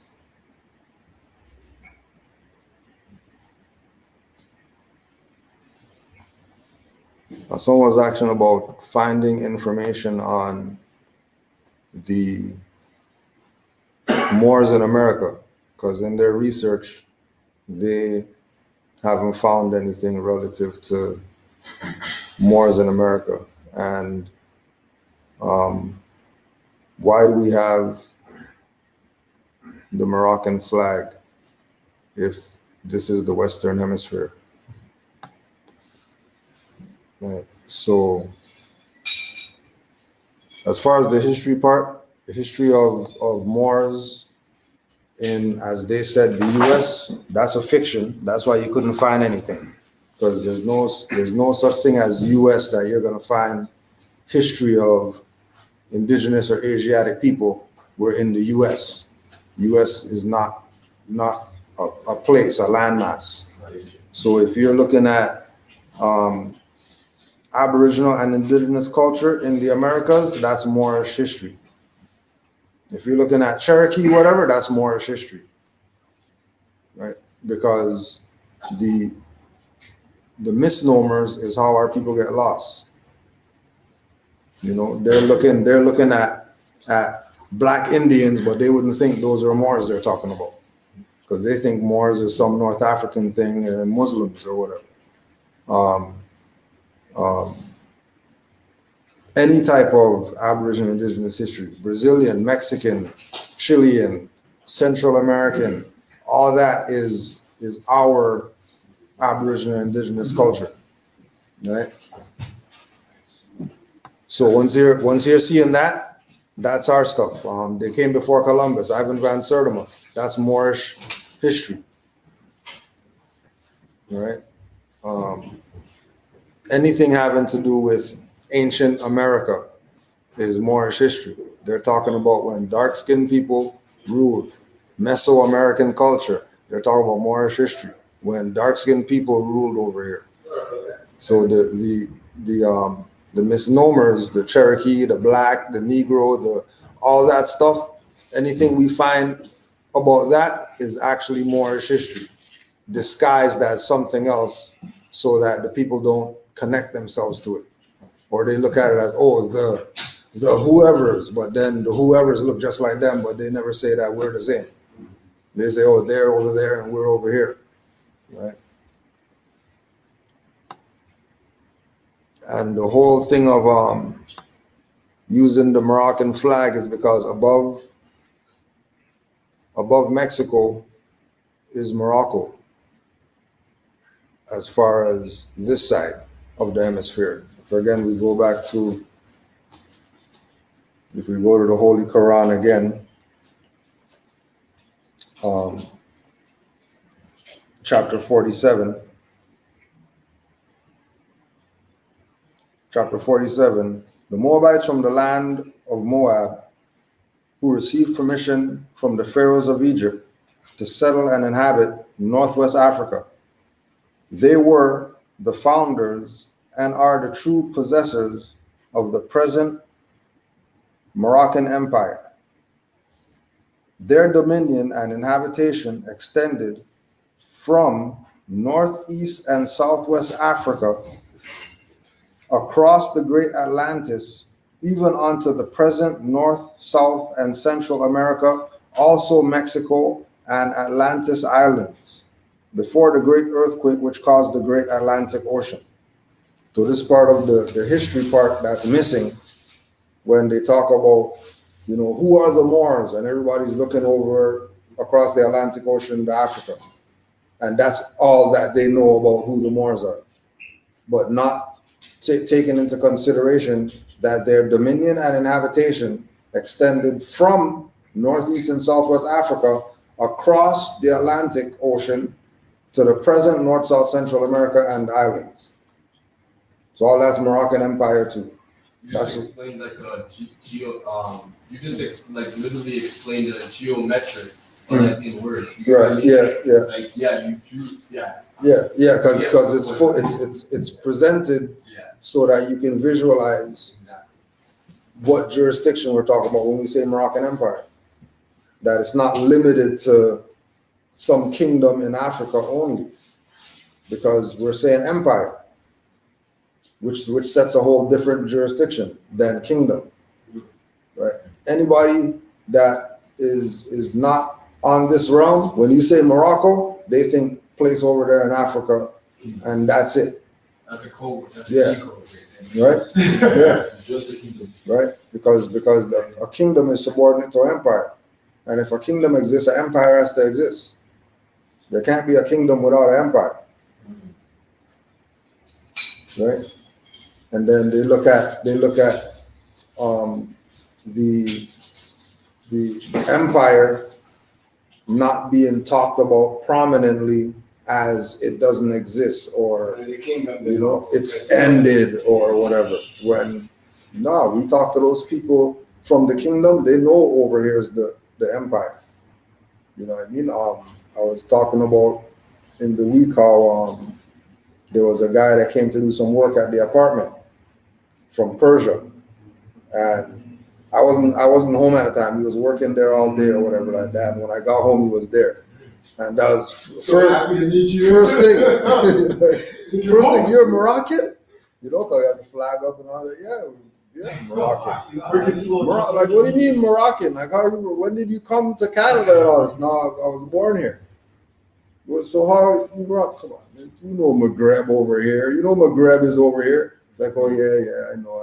Morocco's over here. And like, what do you think? You know what I mean? I saw the fez there, and I saw the flag and all that stuff. So, you know, I thought you were from Maghreb over here. Oh, okay, yeah. Yep. Not to be arrogant, but like, when I talk to certain people about this stuff, right? Sometimes I have to check within myself to see if like I'm going insane, because like, bro, are you that dumb? Yeah. Yeah. So then I have to re-question myself, and then I'm just like, okay, let me just go sleep this off for a bit, and then we'll go back to this conversation. Yeah. But like, yo, some people are that like, Yeah. it's crazy. That's why I have to check back in because yo, like out there so messed up that it's like, I don't know. I find when you're able to identify with things from where they're from the East, if you can identify with language or culture from there, then you take them out of that. Because in my mind, it's all about not assuming that they don't know, even though they're playing Like, you know what I mean? And so sometimes I take a little offense because, like, come on, like, you're still playing me. Like, you're in my house before I come home. Yeah. You see everything. Like, are you really going to try me to see what I know? Because, you know, if you're honored to meet me, even though you don't seem to be, you're embarrassing yourself right now. You know what I'm saying? Because if I got to tell you about where you're from, like, just so you can acknowledge. It makes no sense. That's what I mean. because we're here right now. That's why I understand that they're just here for confusion, though. Yeah, but then on the other level, because he was saying about, you know, because of the same thing what he's talking about, you know what I mean? I'm like, I know this guy knows what's up. Like, you're playing around like you don't know. So when he was talking about Palestine, I was like, oh, Israel. Like, no, Palestine. I love doing that. I was like, yeah, I know. I'm just messing with you, but I know what you're talking about. You know, quick fast, because you know what I mean? Like, we both know. We both know. You know what I mean? Straight. If you're not from Israel, then I guess this is Israel. Because it's sure in Canada. And it's not Israel, so. Straight.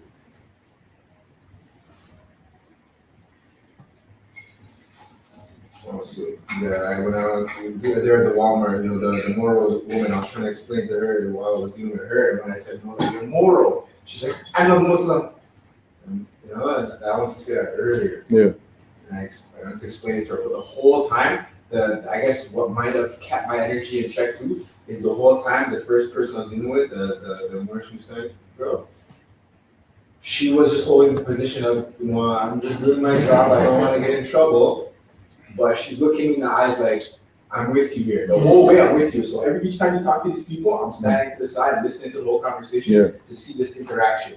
Because I told her, like, when we were waiting for people to come and I'm like talking about the COVID stuff, I'm like, yeah, man, it's all a hoax because this math stuff ain't about no Kundalini. I go like this and like, they don't care about the Kundalini, the serpent and all the energy. So it's a front. And so by identifying with parts of her culture, she was able to be like, I want to see what's gonna happen here. Because he's got some knowledge that I would never expect it to have. No responding. Mm-hmm. And then so like when the Irish girl or whatever, they were just, and the Moor woman, when she was frustrated because of her lack of knowledge and stuff, and I guess I raised my voice a little bit. She was like looking at the lady like, you know what I mean? Like each time like somebody was doing something wrong, she wasn't like giving it to them so that they would see it, but she was fully like showing me like, I'm with you, like this is just colonization right now. Like that's a colonization. They know. It's funny because this whole COVID thing, whenever you talk to somebody about it, you can kind of see where they're at. It's kind of like a test. Like what is COVID thing? Oh, it's the only thing was I'm gonna run and get it. Then, okay, all right.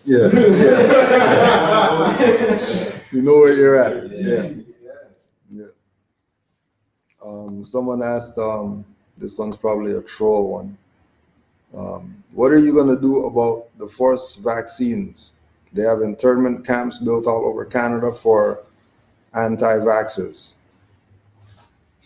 So the first thing is they're gonna do whatever they're gonna do, just like they've been doing whatever they're gonna do.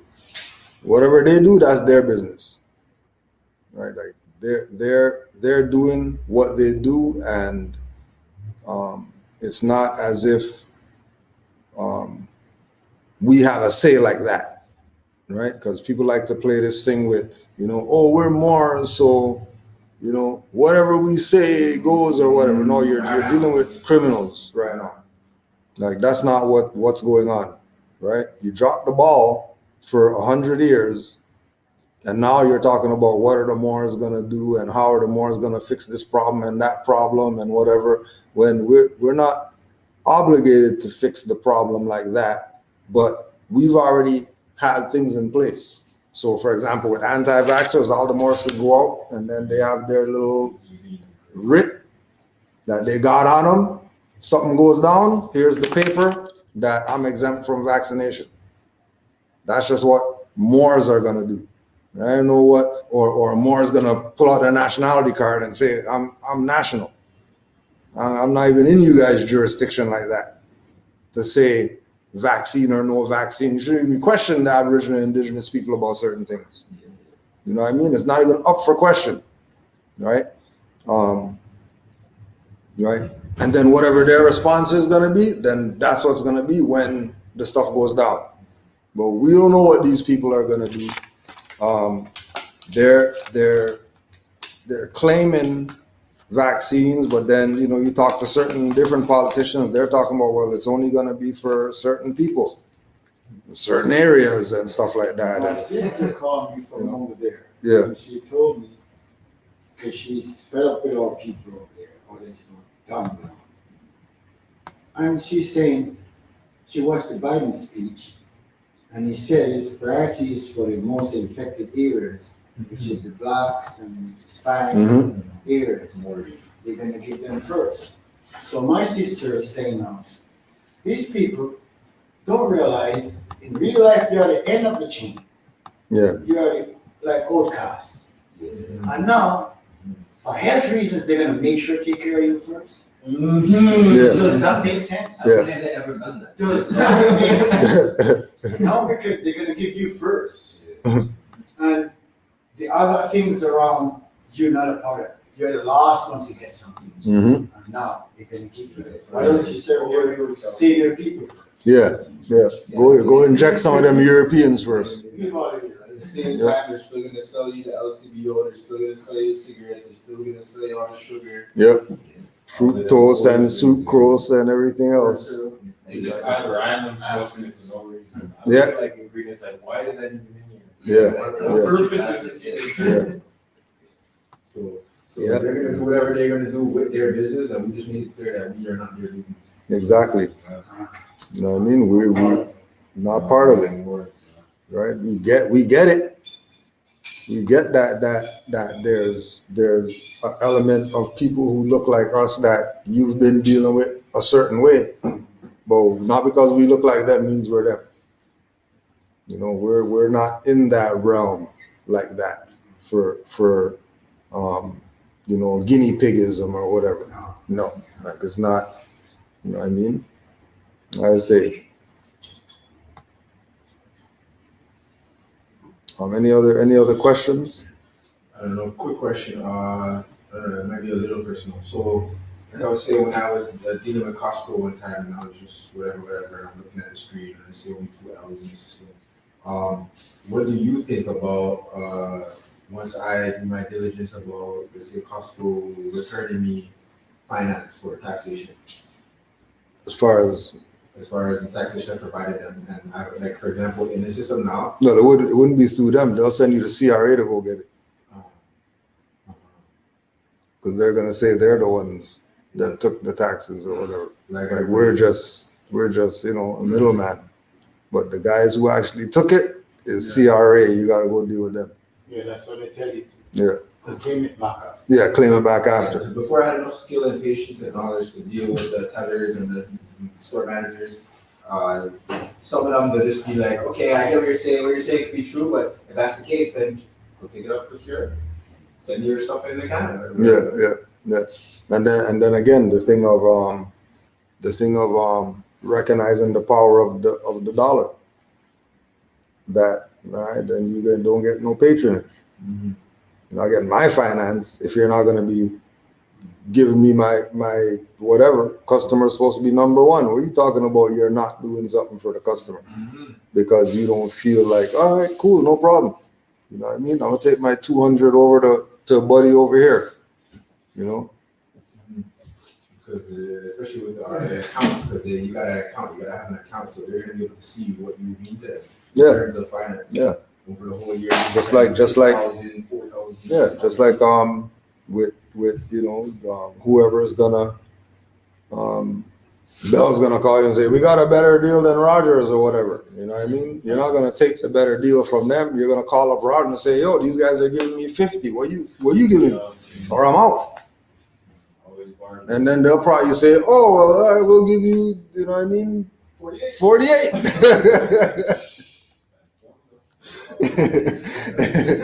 You know what I'm saying? All right, cool, let's go. You know, all right, I'm good with that. Hey, Bell, you know, these guys said 48. Like, where you guys are?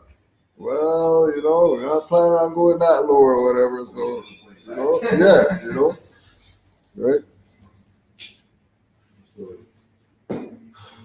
yeah, our mediums and our own conduits and the actions that we make in society are really gonna, you know, the effect, the ripple is really goes forward. You know, all the actions we make, because when we're unified like this, and when we're like always like they say, the Hindustani and the Chinese, and we're always like and doing this, because they're calling like 10 people or 20 people before a job is done and before they buy something.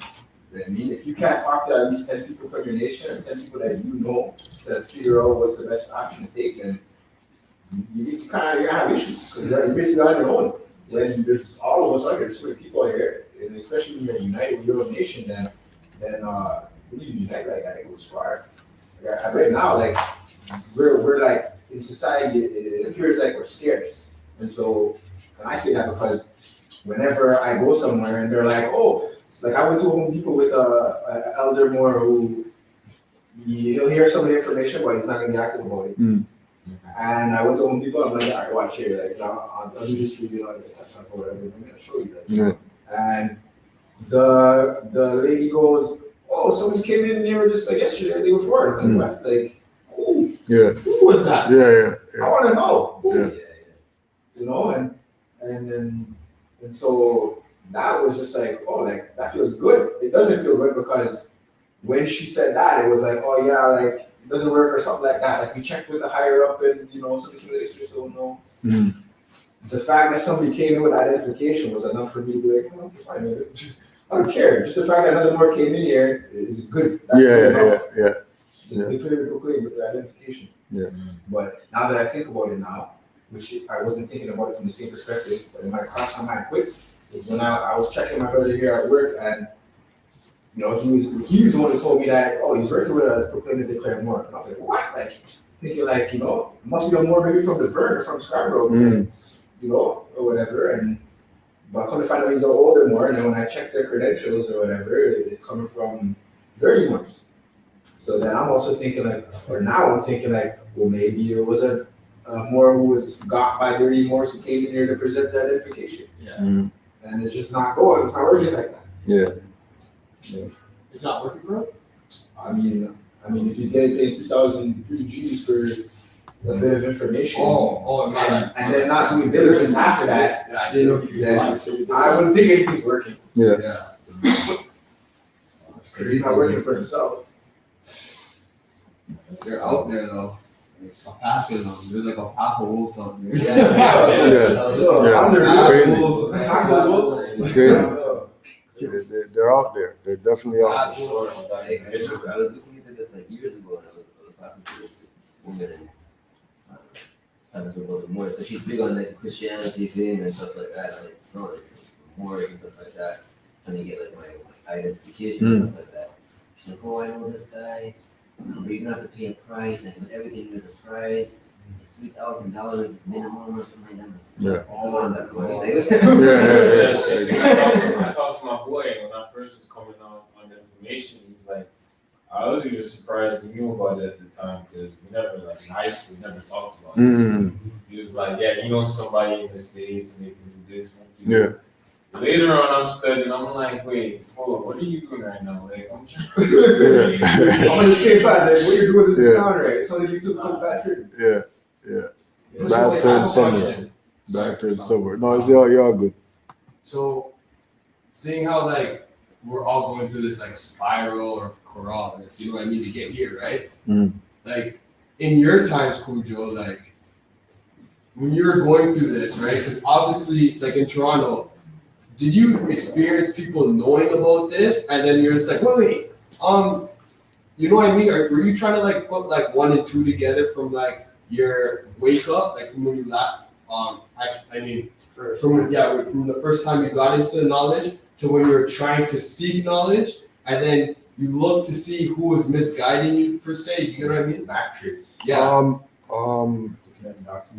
Yeah and no, because majority of the people who we were dealing with were like we were dealing with Taj and RVB and those people from the top, from the start. I mean, you know what I mean. So there wasn't any room for misguided info like that. You know what I'm saying? All the misguided info came later, when you know after we've been through the gauntlet or whatever, we come out the other side, and then you know we have some people with a fake gauntlet up talking about come through this one because this is, you know what I mean. But as far as the backtracking, I did backtrack to see who spoke about Moors that I missed. You know what I mean? So what scholars that we had their books and we had their stuff when we were black, that they had a chapter in the book talking about Moors. Yeah. Or they had some, you know, you check the appendix or the index of every book. Who has Moors in here? Oh yeah, these guys have Moors here. What they saying about the Moors? Oh, okay, they're talking positive or whatever. Never seen this when I was black. Exactly. I never seen this when I was black. How come nobody pointed this out? Yeah, and it's been there. It looks so much different. You know what I mean? Like, you know? Yes. If you want to recheck things and you know what I mean? Yeah. Like, you don't want to like waste your time with people because like you're so busy in your own space. Yeah. You know, your own trends. Like it's just. Off topic a little bit. Bullshit. Anyone notice the bus stop with 5-6 people with a mask? What? What do you call it? They're wearing 5-6 masks on at once. Yes, no. 5 of them. Yeah. People are wearing masks. Oh, And a picture. 5 of them wearing Yeah, masks. What yeah, does it exactly say? what you're talking about, yeah. What does it say? You never seen that one? Is it the one with the one has a scarf on and then one has 5 a of them are just have the same map? No, I never seen that. I don't think I've seen that one. Serious sounding thing now. Yeah, no. Remember before they had one with the L? Isa L. Little girl. I can't remember that Oh, one. stop. I is L. E-L is her name. The bus stop. Oh yeah, and it wouldn't be complete with something without the vaccination? Was it that one? No. This is just, she's saying I is. Yeah, yeah. In other words, subliminary. Yeah, they're they're telling you this, the putting it Moors out. are here. Yeah, yeah. If you understand, because once you see L, Yeah. that's the Moor. No. Mhm. I see what Superman, they were Good. So now with the we call it, the bus stop now where I see the mask wearing one. Let me find it on my little. Here it is. Here it is.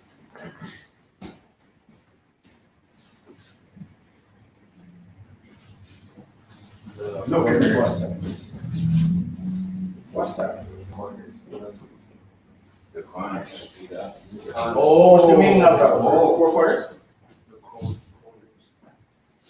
The Connors? The corners. The new season. It's 500. What's the meaning of that word? I'm gonna Let's check out the meaning. I'm gonna check out the word. It sounds like power. The corner. It was Still along the same topic, I just want to put this out there just in case, some words are, certain words are missing. If I end up meeting you and I end up figuring out who you are and where you are, like, I'll take you to court, and I'm not talking about Babylon court. Straight. So Connor is a Irish male given name, anglicized from the compound Irish word concover, meaning love of wolves or lover of hounds. It is popularity likely derived from the name of Concover Mac Nessa, a semi-legendary king of Ulster. Yeah, that's what I got from it. This one is having some ties, has in some ties. I hear the wolves part. Yeah. Lover of Wolves, Wolves. Wall Street. Eat it up. I'm like, eat right now. And what time is it, Mr.? Yeah. Exactly. To show you what's happening now. You see mask. See, when I see that, they can say the words are Oh, here. I see what he's saying. I see what he's saying. They can Go say the watch, words are go here. watch, go watch the movie or the Netflix of Gotham, and then the people around the round table, and then they wear those masks. You know what I'm talking about? Yeah, For real. when they wear the mask, but it's the people that sit at the top, at the highest like buildings or whatever. You Yeah. have to watch Gotham. You will Yeah. see. For real. It's Batman. You said what, the gargoyle? No, Gotham. Okay, what about it? It just shows like the people like Wolf of Wall Street. You know when they cover their face, like the lobbyists, they cover their face. Yeah, I think that's. Yeah. Trying to disguise themselves, but yeah, these wolves that are out there, the wolves that are out there, man, like, you know what I mean? Clearly they're moving in a pack. These are wolves that, you know what I mean? They really can't move on their own, and maybe they do, but like I said, I'm about taking them to court, and I'm not talking Babylon court, so straight up, they can just go missing for all I care. You get what I'm saying? They can just go missing. And then whenever I see them, because since they can charge all this finance, and they must have something when I see them. They must, because they're taking 3 grand, 4 grand, 5 grand from all these people. So I look forward to seeing them because I know I have something for me. They hide good, yo. Nobody sees them people. I was gonna, you know. All you do is hear about people who got by them. You don't see them. You don't see them people at all. Like, how don't we see these people ever? But everybody and their grandma seen them and got played for 3 grand or 5 grand. I got everyone in their family too. Yeah, it's crazy. It's crazy. Word of mouth. Yeah. One guy gets scammed, he's telling you, oh, man, I should let's all do it together. Yeah, like for 3 grand, no, I'm good. I'll find some other way. There must be another way. Somebody asked the Moorish view on death. Trying to grasp the Moorish standpoint on spirituality.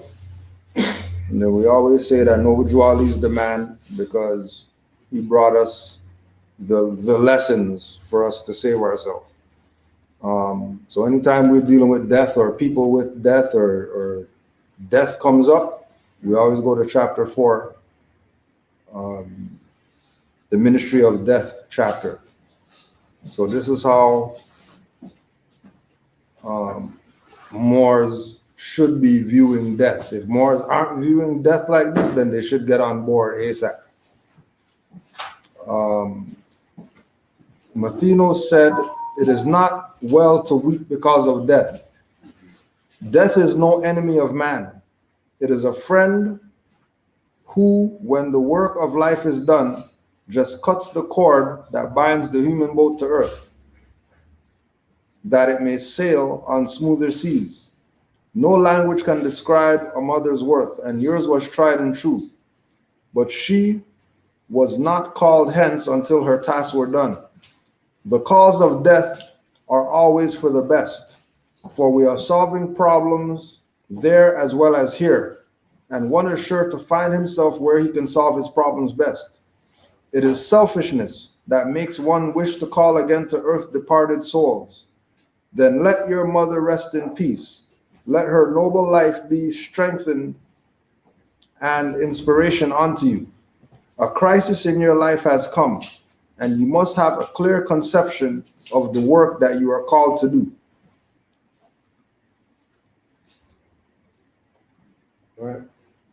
So death and Moors is looked at from the most highest spiritual perspective that it could be looked at. That we're not looking at death as some negative or some evil or something like that, right? Like I said, death is a friend. You got work to do on this plane, you got work to do on different planes. Once death happens here, that just means that the time here is done. And it's time to move on to the next realm of existence. You know, where you got work to go do there. So don't even get caught up with the work you're doing here as if this is the all and be all. You know what I mean? The all and be all is what you do on earth. No, it's not. You know, you got work to do on all these different realms. We're just manifesting the flesh to experience the fleshly form. Yeah. Yeah, this is where we're here for experience. We're here for and experience teaches you. So it's really lessons. Experience is the knowledge. So Yep. more light. So the whole idea is to look at things from a higher perspective, not looking at it from that mundane perspective that we're used to. Right?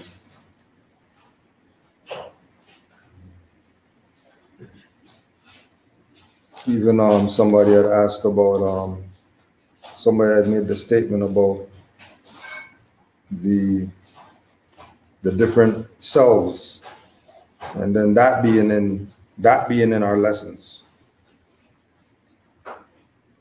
Right. If you would ask what to study, this is our chapter 3, Unity of Life. If you would ask what to study, I would say yourselves, and you well have studied them, and then would ask me what next to study, I would reply yourselves.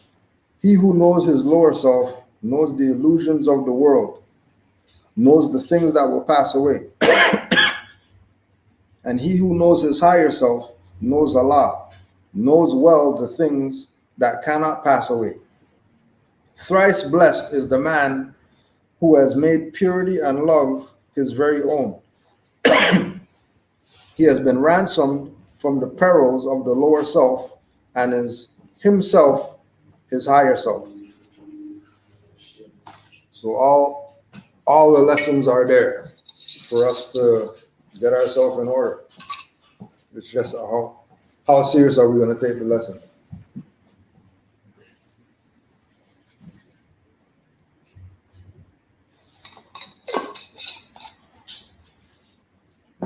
Just to throw this out there, because I might say this a lot, but is it true to say that religion is not belief? I mean, if you're a neophyte, then I mean, you're going to start with belief, but religion is way of life, right? That's what religion is, because you can say that I do this religiously. Someone's doing something religiously, they're not doing something like just believing, they do it habitually, like all the time. Exactly. Lifestyle. Somebody's asking about writs and sealing documents and stuff like that. We only do that for members in the temple that are in Canaanland. As far as because we this is our jurisdiction where we can do that. We would say sealing documents, you're either gonna have 3 witnesses and everybody use their thumbprint as the seal, or you're gonna send your stuff to Great Seal and have them seal your documents. If you want, quote unquote, the gold seal and all that. But as far as sealing documents, we only do that for Moors in this jurisdiction. So once you're in Canaanland, then you would bring your documents to the temple and they would get witnessed and sealed by the Moors here.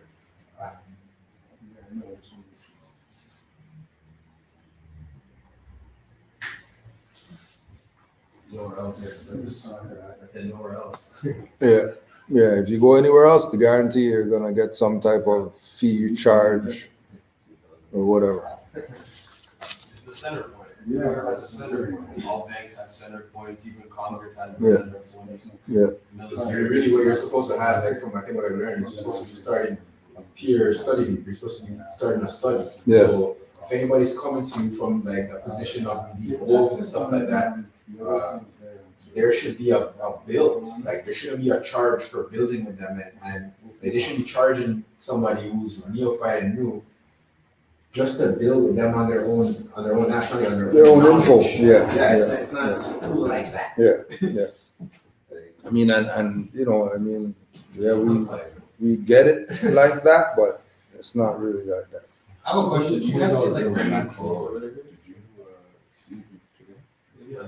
I would have not done that. That's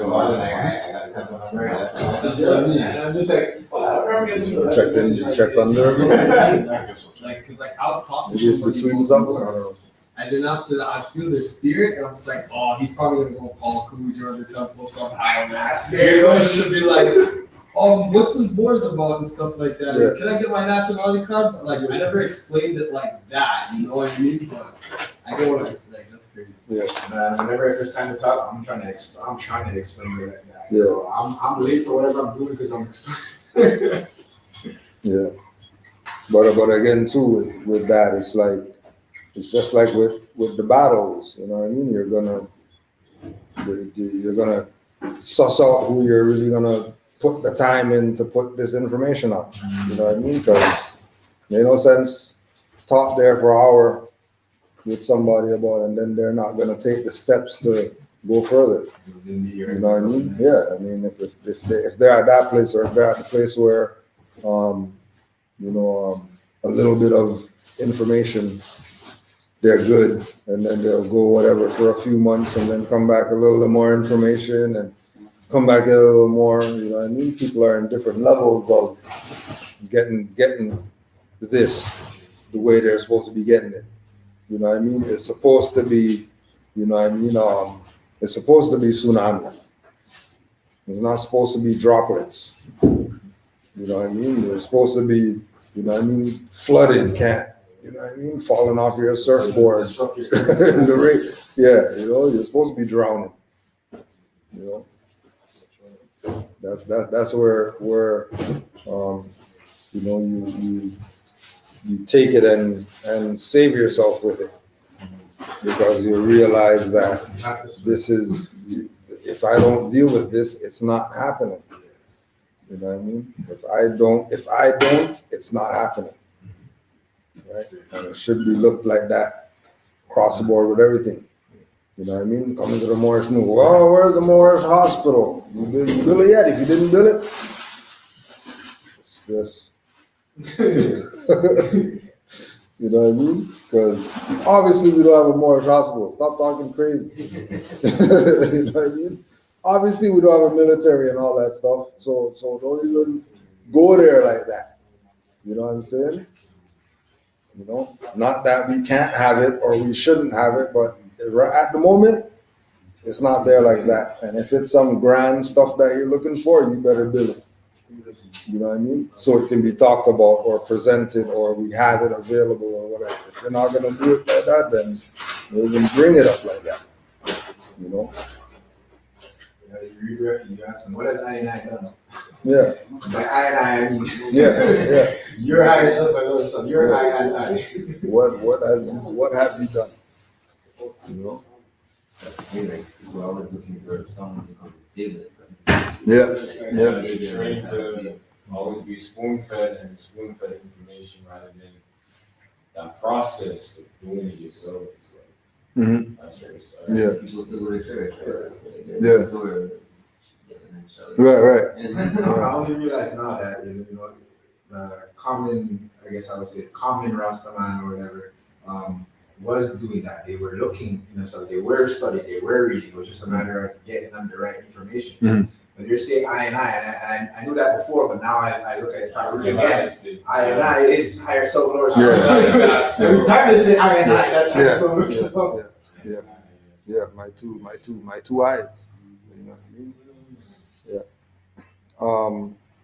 There's another question. Any comments on Res Publica of Morocco? Well, one comment, just like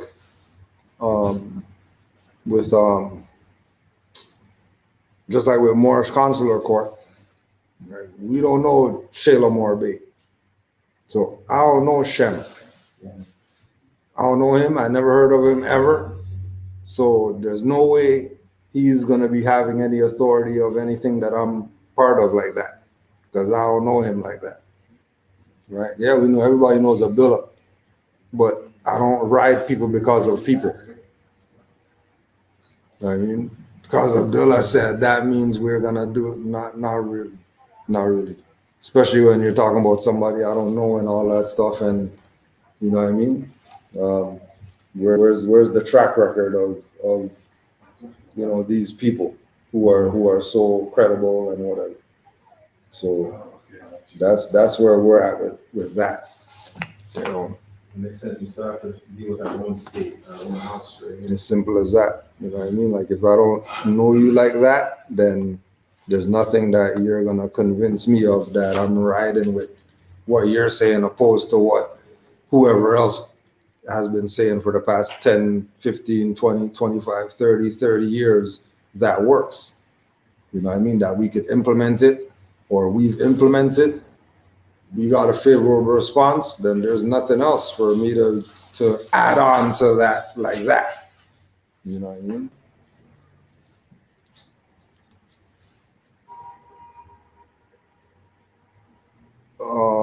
Great Seal name correction and judicial proclamation form needs to be witnessed before you send it to them, or can they be the witnesses? They used to be the witnesses until people started doing madness with their witness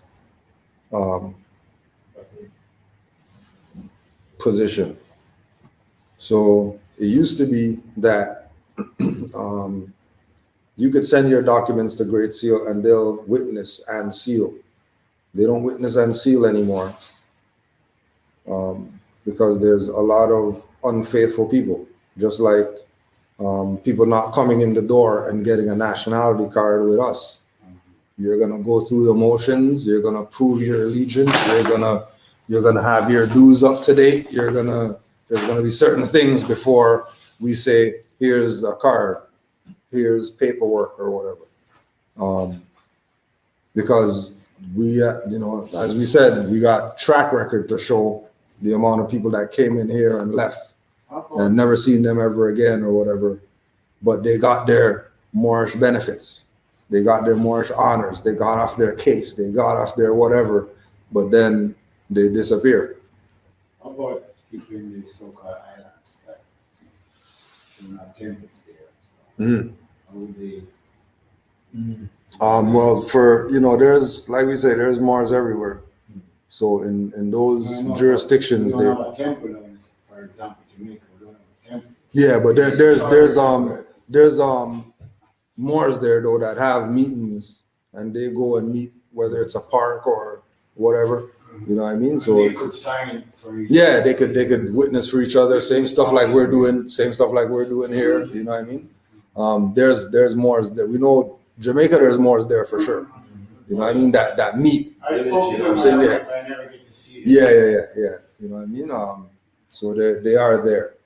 You had something more? No, you were just talking with the cards and stuff like that, but I think because we haven't had to deal with it as recent as possible, but the process is that no one is joining any nation either as nationals or as De facto citizens citizens or whatever. or citizens without going through a process, right? If you want to come here to Canada, you'd be going to some classes every whatever it is to be brainwashed or to be informed of certain tenets that go along with that nationality. So that's no different than becoming a Moroccan.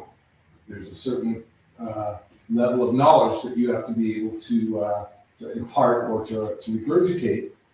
To then, it's a status level. It's a level of knowledge that you have. So the card would never or should never be given that, even though you are a Moor once you sort of know you're a Moor, but to be on that level of an active Moor who can sort of defend himself, it would be remiss of us as well to send you out there to go get your ass beat. Yeah. in this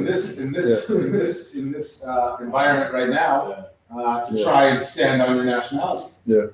Right? You'd be better off being a Canadian in a sense. That's why there's that.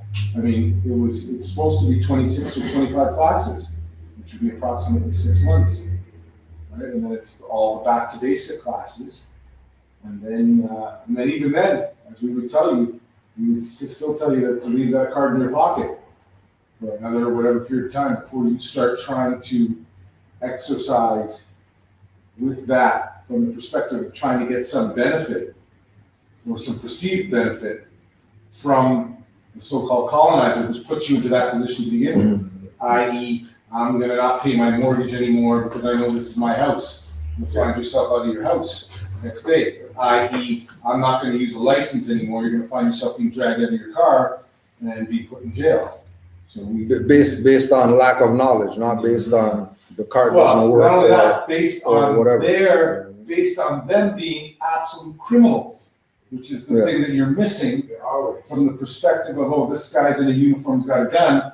That if that guy was on the street with a leather jacket on and a gun, you could be calling him a robber because he's got some shirt on that has some little thing on it and whatever, and because he's got some partners, but that's no different than the mob or any other group or gang or whatever. Yeah. It's exactly what they are. So from that perspective of looking to be honorable and lawful, this thing is like the loaded gun that's facing you, not the loaded gun that's against them. Against them. Yeah. It's really like you think you're pointing the gun at them, and really the barrel's looking at you.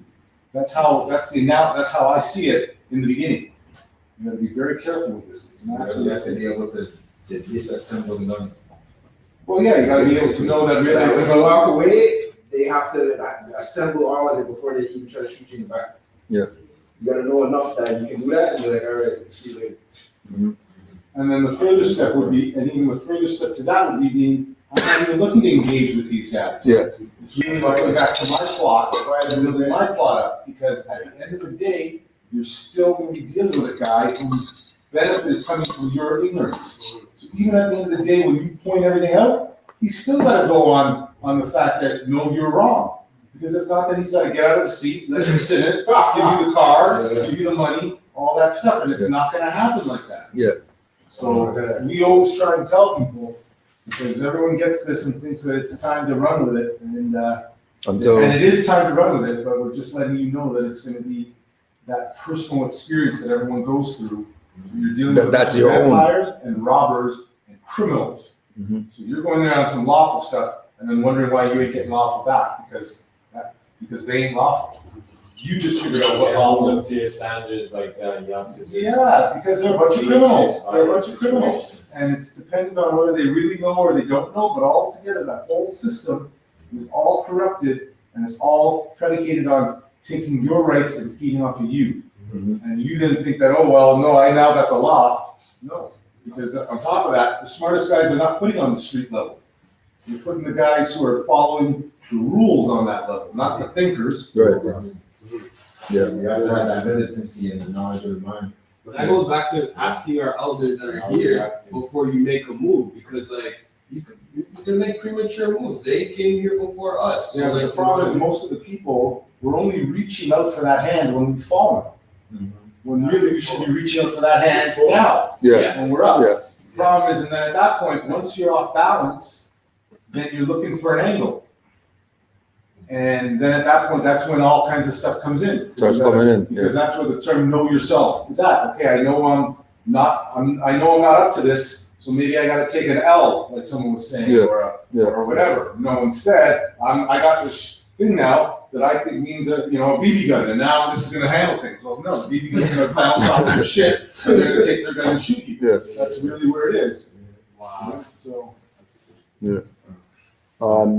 For the more near Manitoba, that was messaging asking about status correction. You could call 647-748-6664 and just leave a message and we'll get back to you. 647-748-6664.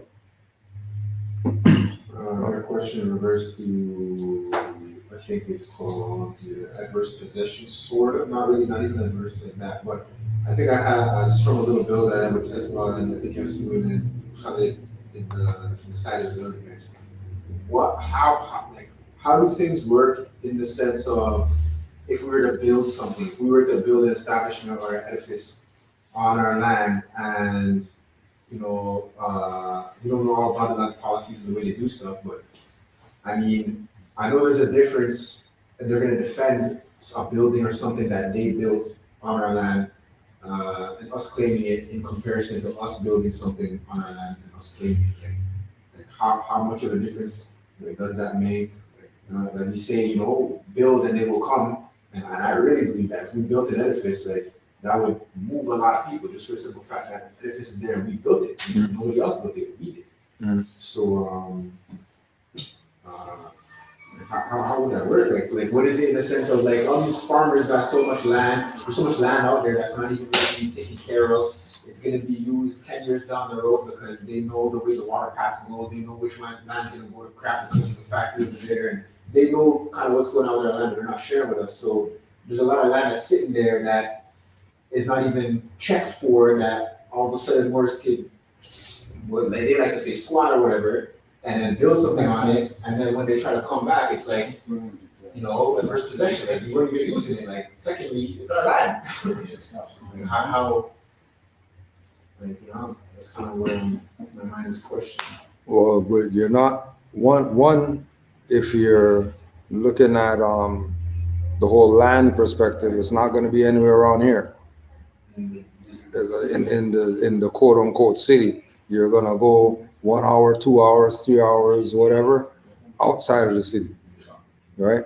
As far as the usage of the land, building something on the land, it's not happening in the city, right? And then once you go out there, then you don't have the city people to worry about. They're not even going to be a question when you build whatever it is you're building.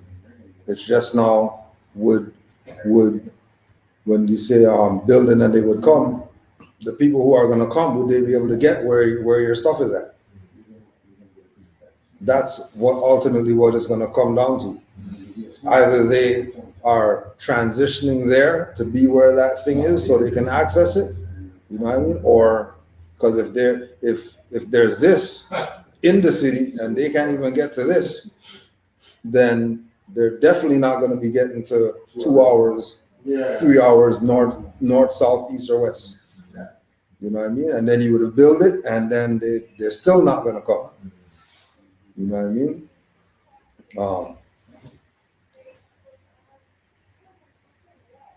So until we build that sense of community and act like it here, then it'd be much more difficult to do what we're supposed to be more self-sustainable in the elements outside of the luxuries of the municipality.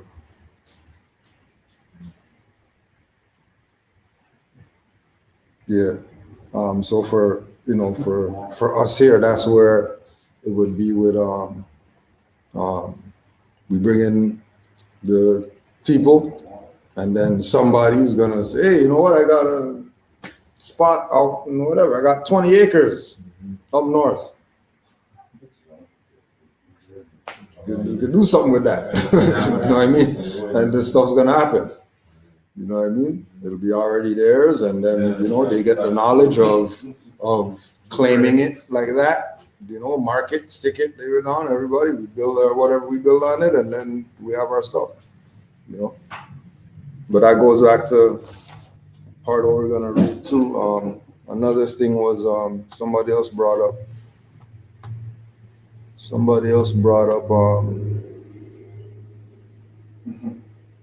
the Moroccan flag is from the Alawite dynasty and whatever. We know that, you know, we have our literature where Drew Ali told us what our flag is, told us how old it is, and that's what we're riding with as our representation. You know what I mean? Because it was claimed for us. So we're going with that as the flag. No need to make anything up. No need for somebody to come and say they found the real flag of the whatever. They're not before Noble Drew Ali. So 10 to 50,000 yeah, like come on. What you bringing today that's older than 10 to 50,000 years as far as flag is concerned? You know what I mean? Yeah, you know, everybody has the new game. Yeah, everybody has the new play. You know. So what we were just talking about, as far as the whole land thing, right? Chapter 27 in the Holy Koran, small book.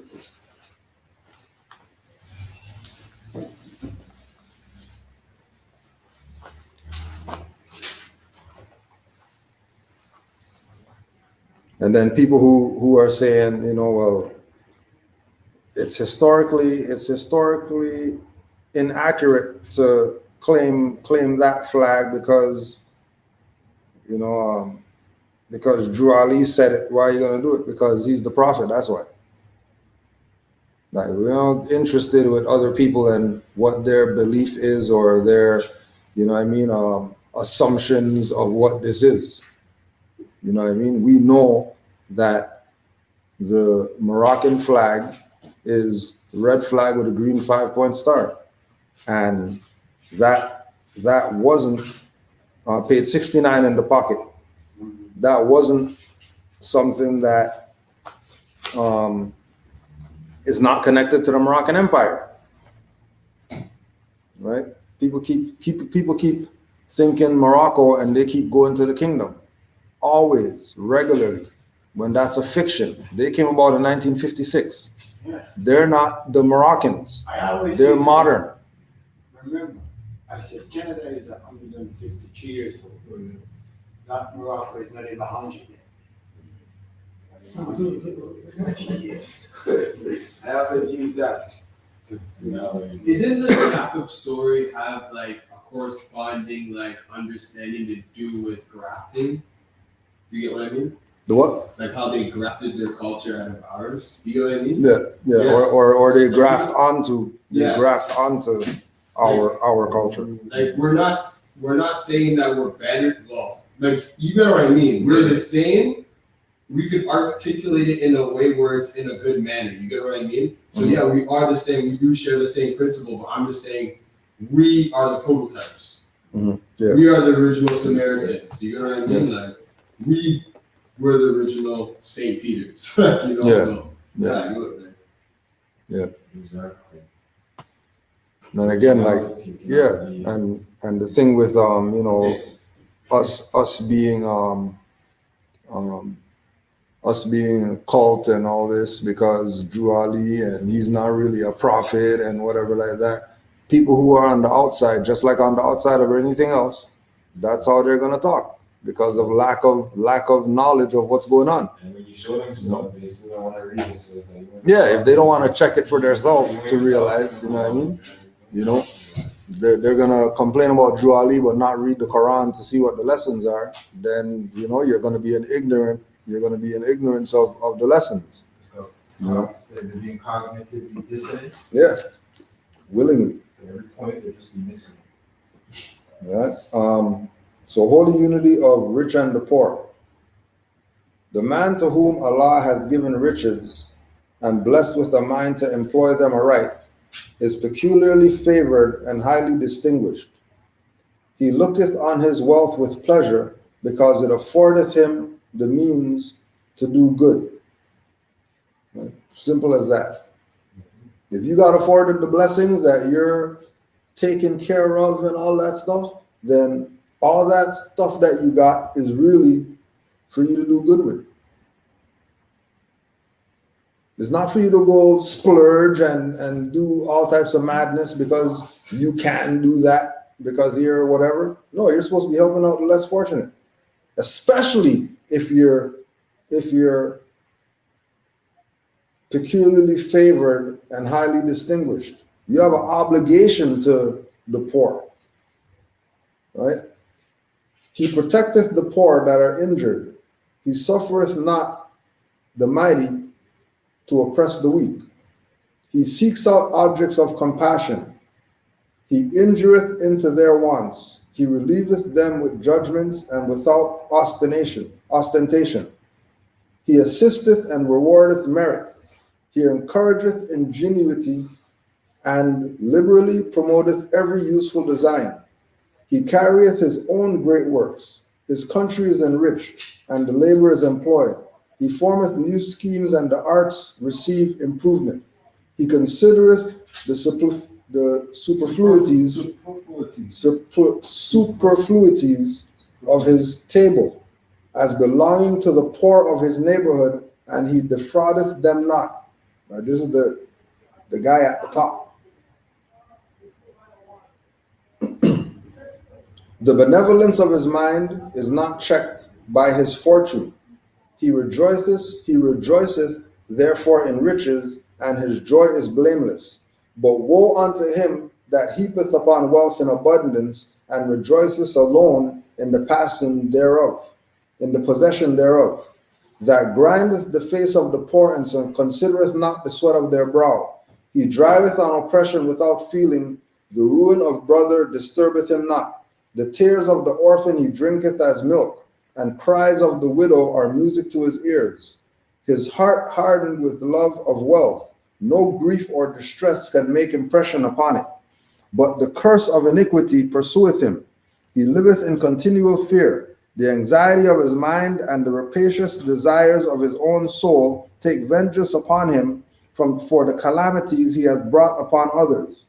Oh, what are the miseries of poverty in comparison with the gnawings of this man's heart? Let the poor man comfort himself, yes, rejoice, for he hath many reasons. He sitteth down to his morsel in peace. His table is not crowded with flatterers and devourers. He is not embarrassed with a train of dependents, nor teased with the clamors of solicitations. Debarred from the dainties of the rich, he escapeth also their diseases. The bread that he eateth is not so sweet to taste. The water he drinketh is not so pleasant to his taste, yet far more delicious water than the richest draughts of luxurious. His labor preserveth his health, and procureth him a repose, to which a downy bed of sloth is a stranger. He limiteth his desires with humility, and the calm of the contentment is sweeter to his soul than all the acquirements of wealth and grandeur. Let not the rich therefore presume on his riches, nor the poor in his poverty yield to despondence, for the providence of Allah dispenseth happiness to them both. Islam. Right?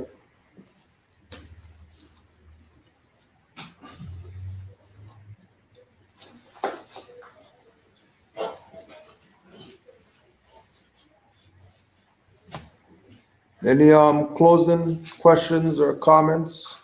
Feel free to put those out right now.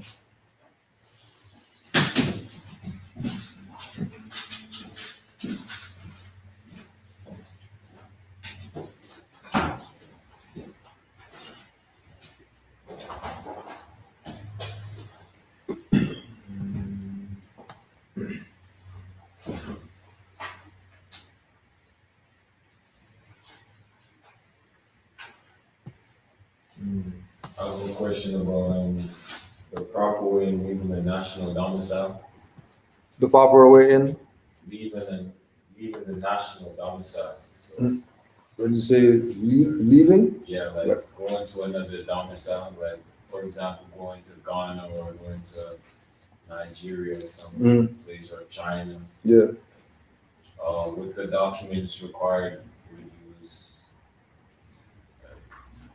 the same thing like a nationality card or a temple card. Yeah, nationality card, some type of documentation that has picture on it, address on it, matching, right? Um, preferably your two pieces would be right to travel and nationality identification. Having some type of backup um, um, documents, so mail or something like that, that's in the free national name with the same mail-in location as the identification. Like I have that. As to the valid existence of the person. Yeah. Right.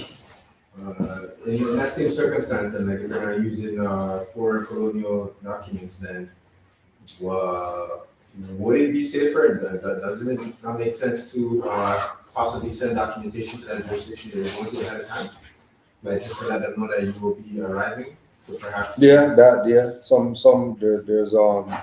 there's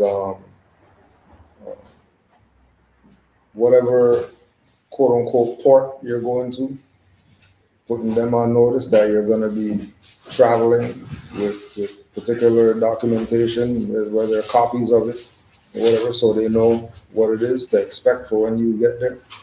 But again, the issue is really the colonial people who we got home right here, that dealing with them and their acknowledgement, acceptance, or whatever of what you're presenting. Once you get through them, then you can deal with anybody. Because the colonial jurisdiction wants their colonial documents. Beginning. So is that from the perspective of them not even allowing you the passport? They won't even let you out. Yeah, it depends. It depends. You know what I mean? On who you're dealing with. Again, it's the guy when you go and you put the thing down, who you're dealing with that day. That individual you're dealing with might have his coffee and all that stuff, and he's having a great day today, and everybody's getting in. You know what I mean? Or it might be asshole who's there. I'm not.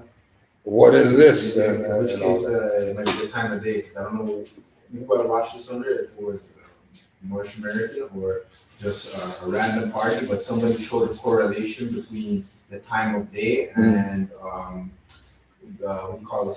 When you go. Something is released from prison. Yeah. Whatever they call when you're released, probate. Yeah.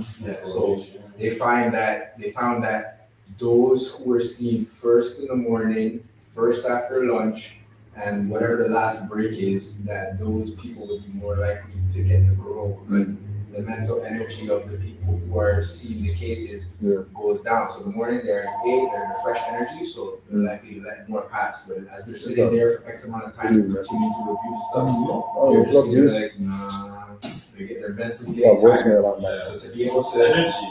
We gotta find that amount of energy. when you're empathy, their energy, willpower to empathize. Because they want energy, it's like they want energy from you now, like type of thing. That they need it, and if they're not gonna give them some energy to make them feel good, they're hungry, and they gotta go to lunch. So, You know what I'm saying? Like, that's just what it is. So, like, but yeah, they did the stats on that, and that's what the graph showed. The graph showed that you can see the spikes each time it's after a break or first thing in the morning. The spike is up there. that makes sense. So, Yeah. And the last thing we had was 3 good books to start. We would say RV Bay Publications. Go on there, go down to the products page and go and pick 3. Doesn't even matter. Pick any 3 on there.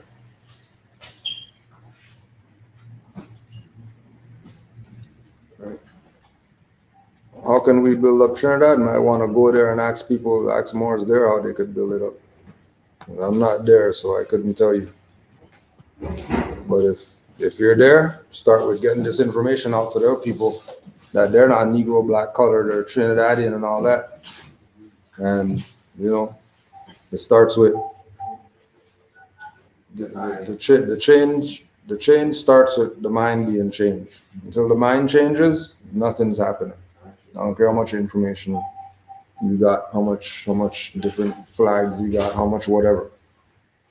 If the mind's not changing, don't even waste your time.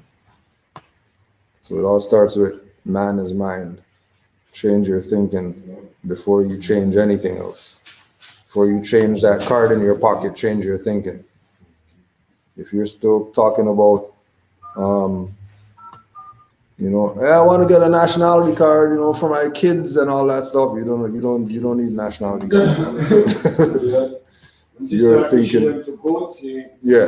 When you talk about people are goats and all that, then, yeah. And Trinidadian and Tobago is not a nationality because those are fictions. That's Calib and Alubayera. And people aren't Alubayerian and Calibian and all that. They're Moors. So this whole thing of strip them of their nationality, this Trinidadian and Tobagonian and Jamaican and Dominican and all that stuff, those aren't nationalities. West Indians not a nationality. Puerto Ricans not a nationality. All these people are Muslims. If they're Muslims, they're Moors. That's their birthright. That's their nationality. And they have to claim that. If they don't claim that, then they'll be under the jurisdiction of whoever claimed them. And then it's that simple. So you must change your mind to change your actions so you can be in honor and be self-sustainable before you can dismiss the trustees or the assumed trustees. Yeah. Oh, so when I was in the tribunal there, I said, I believe it's assumed that you're the trustee. So, because I after listening to an old Skype in Canaanland, Taj said, when they ask you, what do you want me to do? Right, when the justice says, well, what do you want me to do? Yeah. Because I happened to before I took that in, and I said, oh, I want him to withdraw the claim. Yeah. So then the justice just threw the ball in his court, and the prosecutor was a bit surprised that the justice did that. Yeah. Oh, really? You're asking? Well, I'm not withdrawing the claim. I said, it's assumed that you're in the trustee position, so why don't you just balance the books and get rid of the claim? And he said that he doesn't have the power to do that. Yeah. Because at the point of the judge saying, what do you want to do? Now it's your court. Right? But then the judge threw it back on the prosecutor because he doesn't want to be liable. If he knows that much, if you know that much to call me a trustee, you might know enough to sue me after. So I'm not putting myself in the position to have to deal with this. So I'm going to give it to the prosecutor, let the prosecutor deal with it. And the prosecutor doesn't have the power. So they're either going to adjourn and try to bring in somebody else or whatever, or, you know, yeah. And then April is going to be a new judge or a new prosecutor, and then they're going to try again. And then the same thing come again. Hey, so you're claiming trustee or whatever? If you're claiming trustee, then you know you're responsible for all this. Oh, so adjourned. See you next year, 2022 or whatever. And then they keep playing their dodge the bullet. Where at that point, you know, you have a right to a speedy trial. This stuff been going on 3 years. They could probably get a lawsuit or whatever like that and see, you know, how they play that. You know what I mean? Yeah, something like that. Like a year and a half or something like that. You know what I mean? It's you know, that's their tactics that they're going to use to not deal with certain things. You know. Islam Moors. Islam to all the trolls that we had today. they're like Islam cool.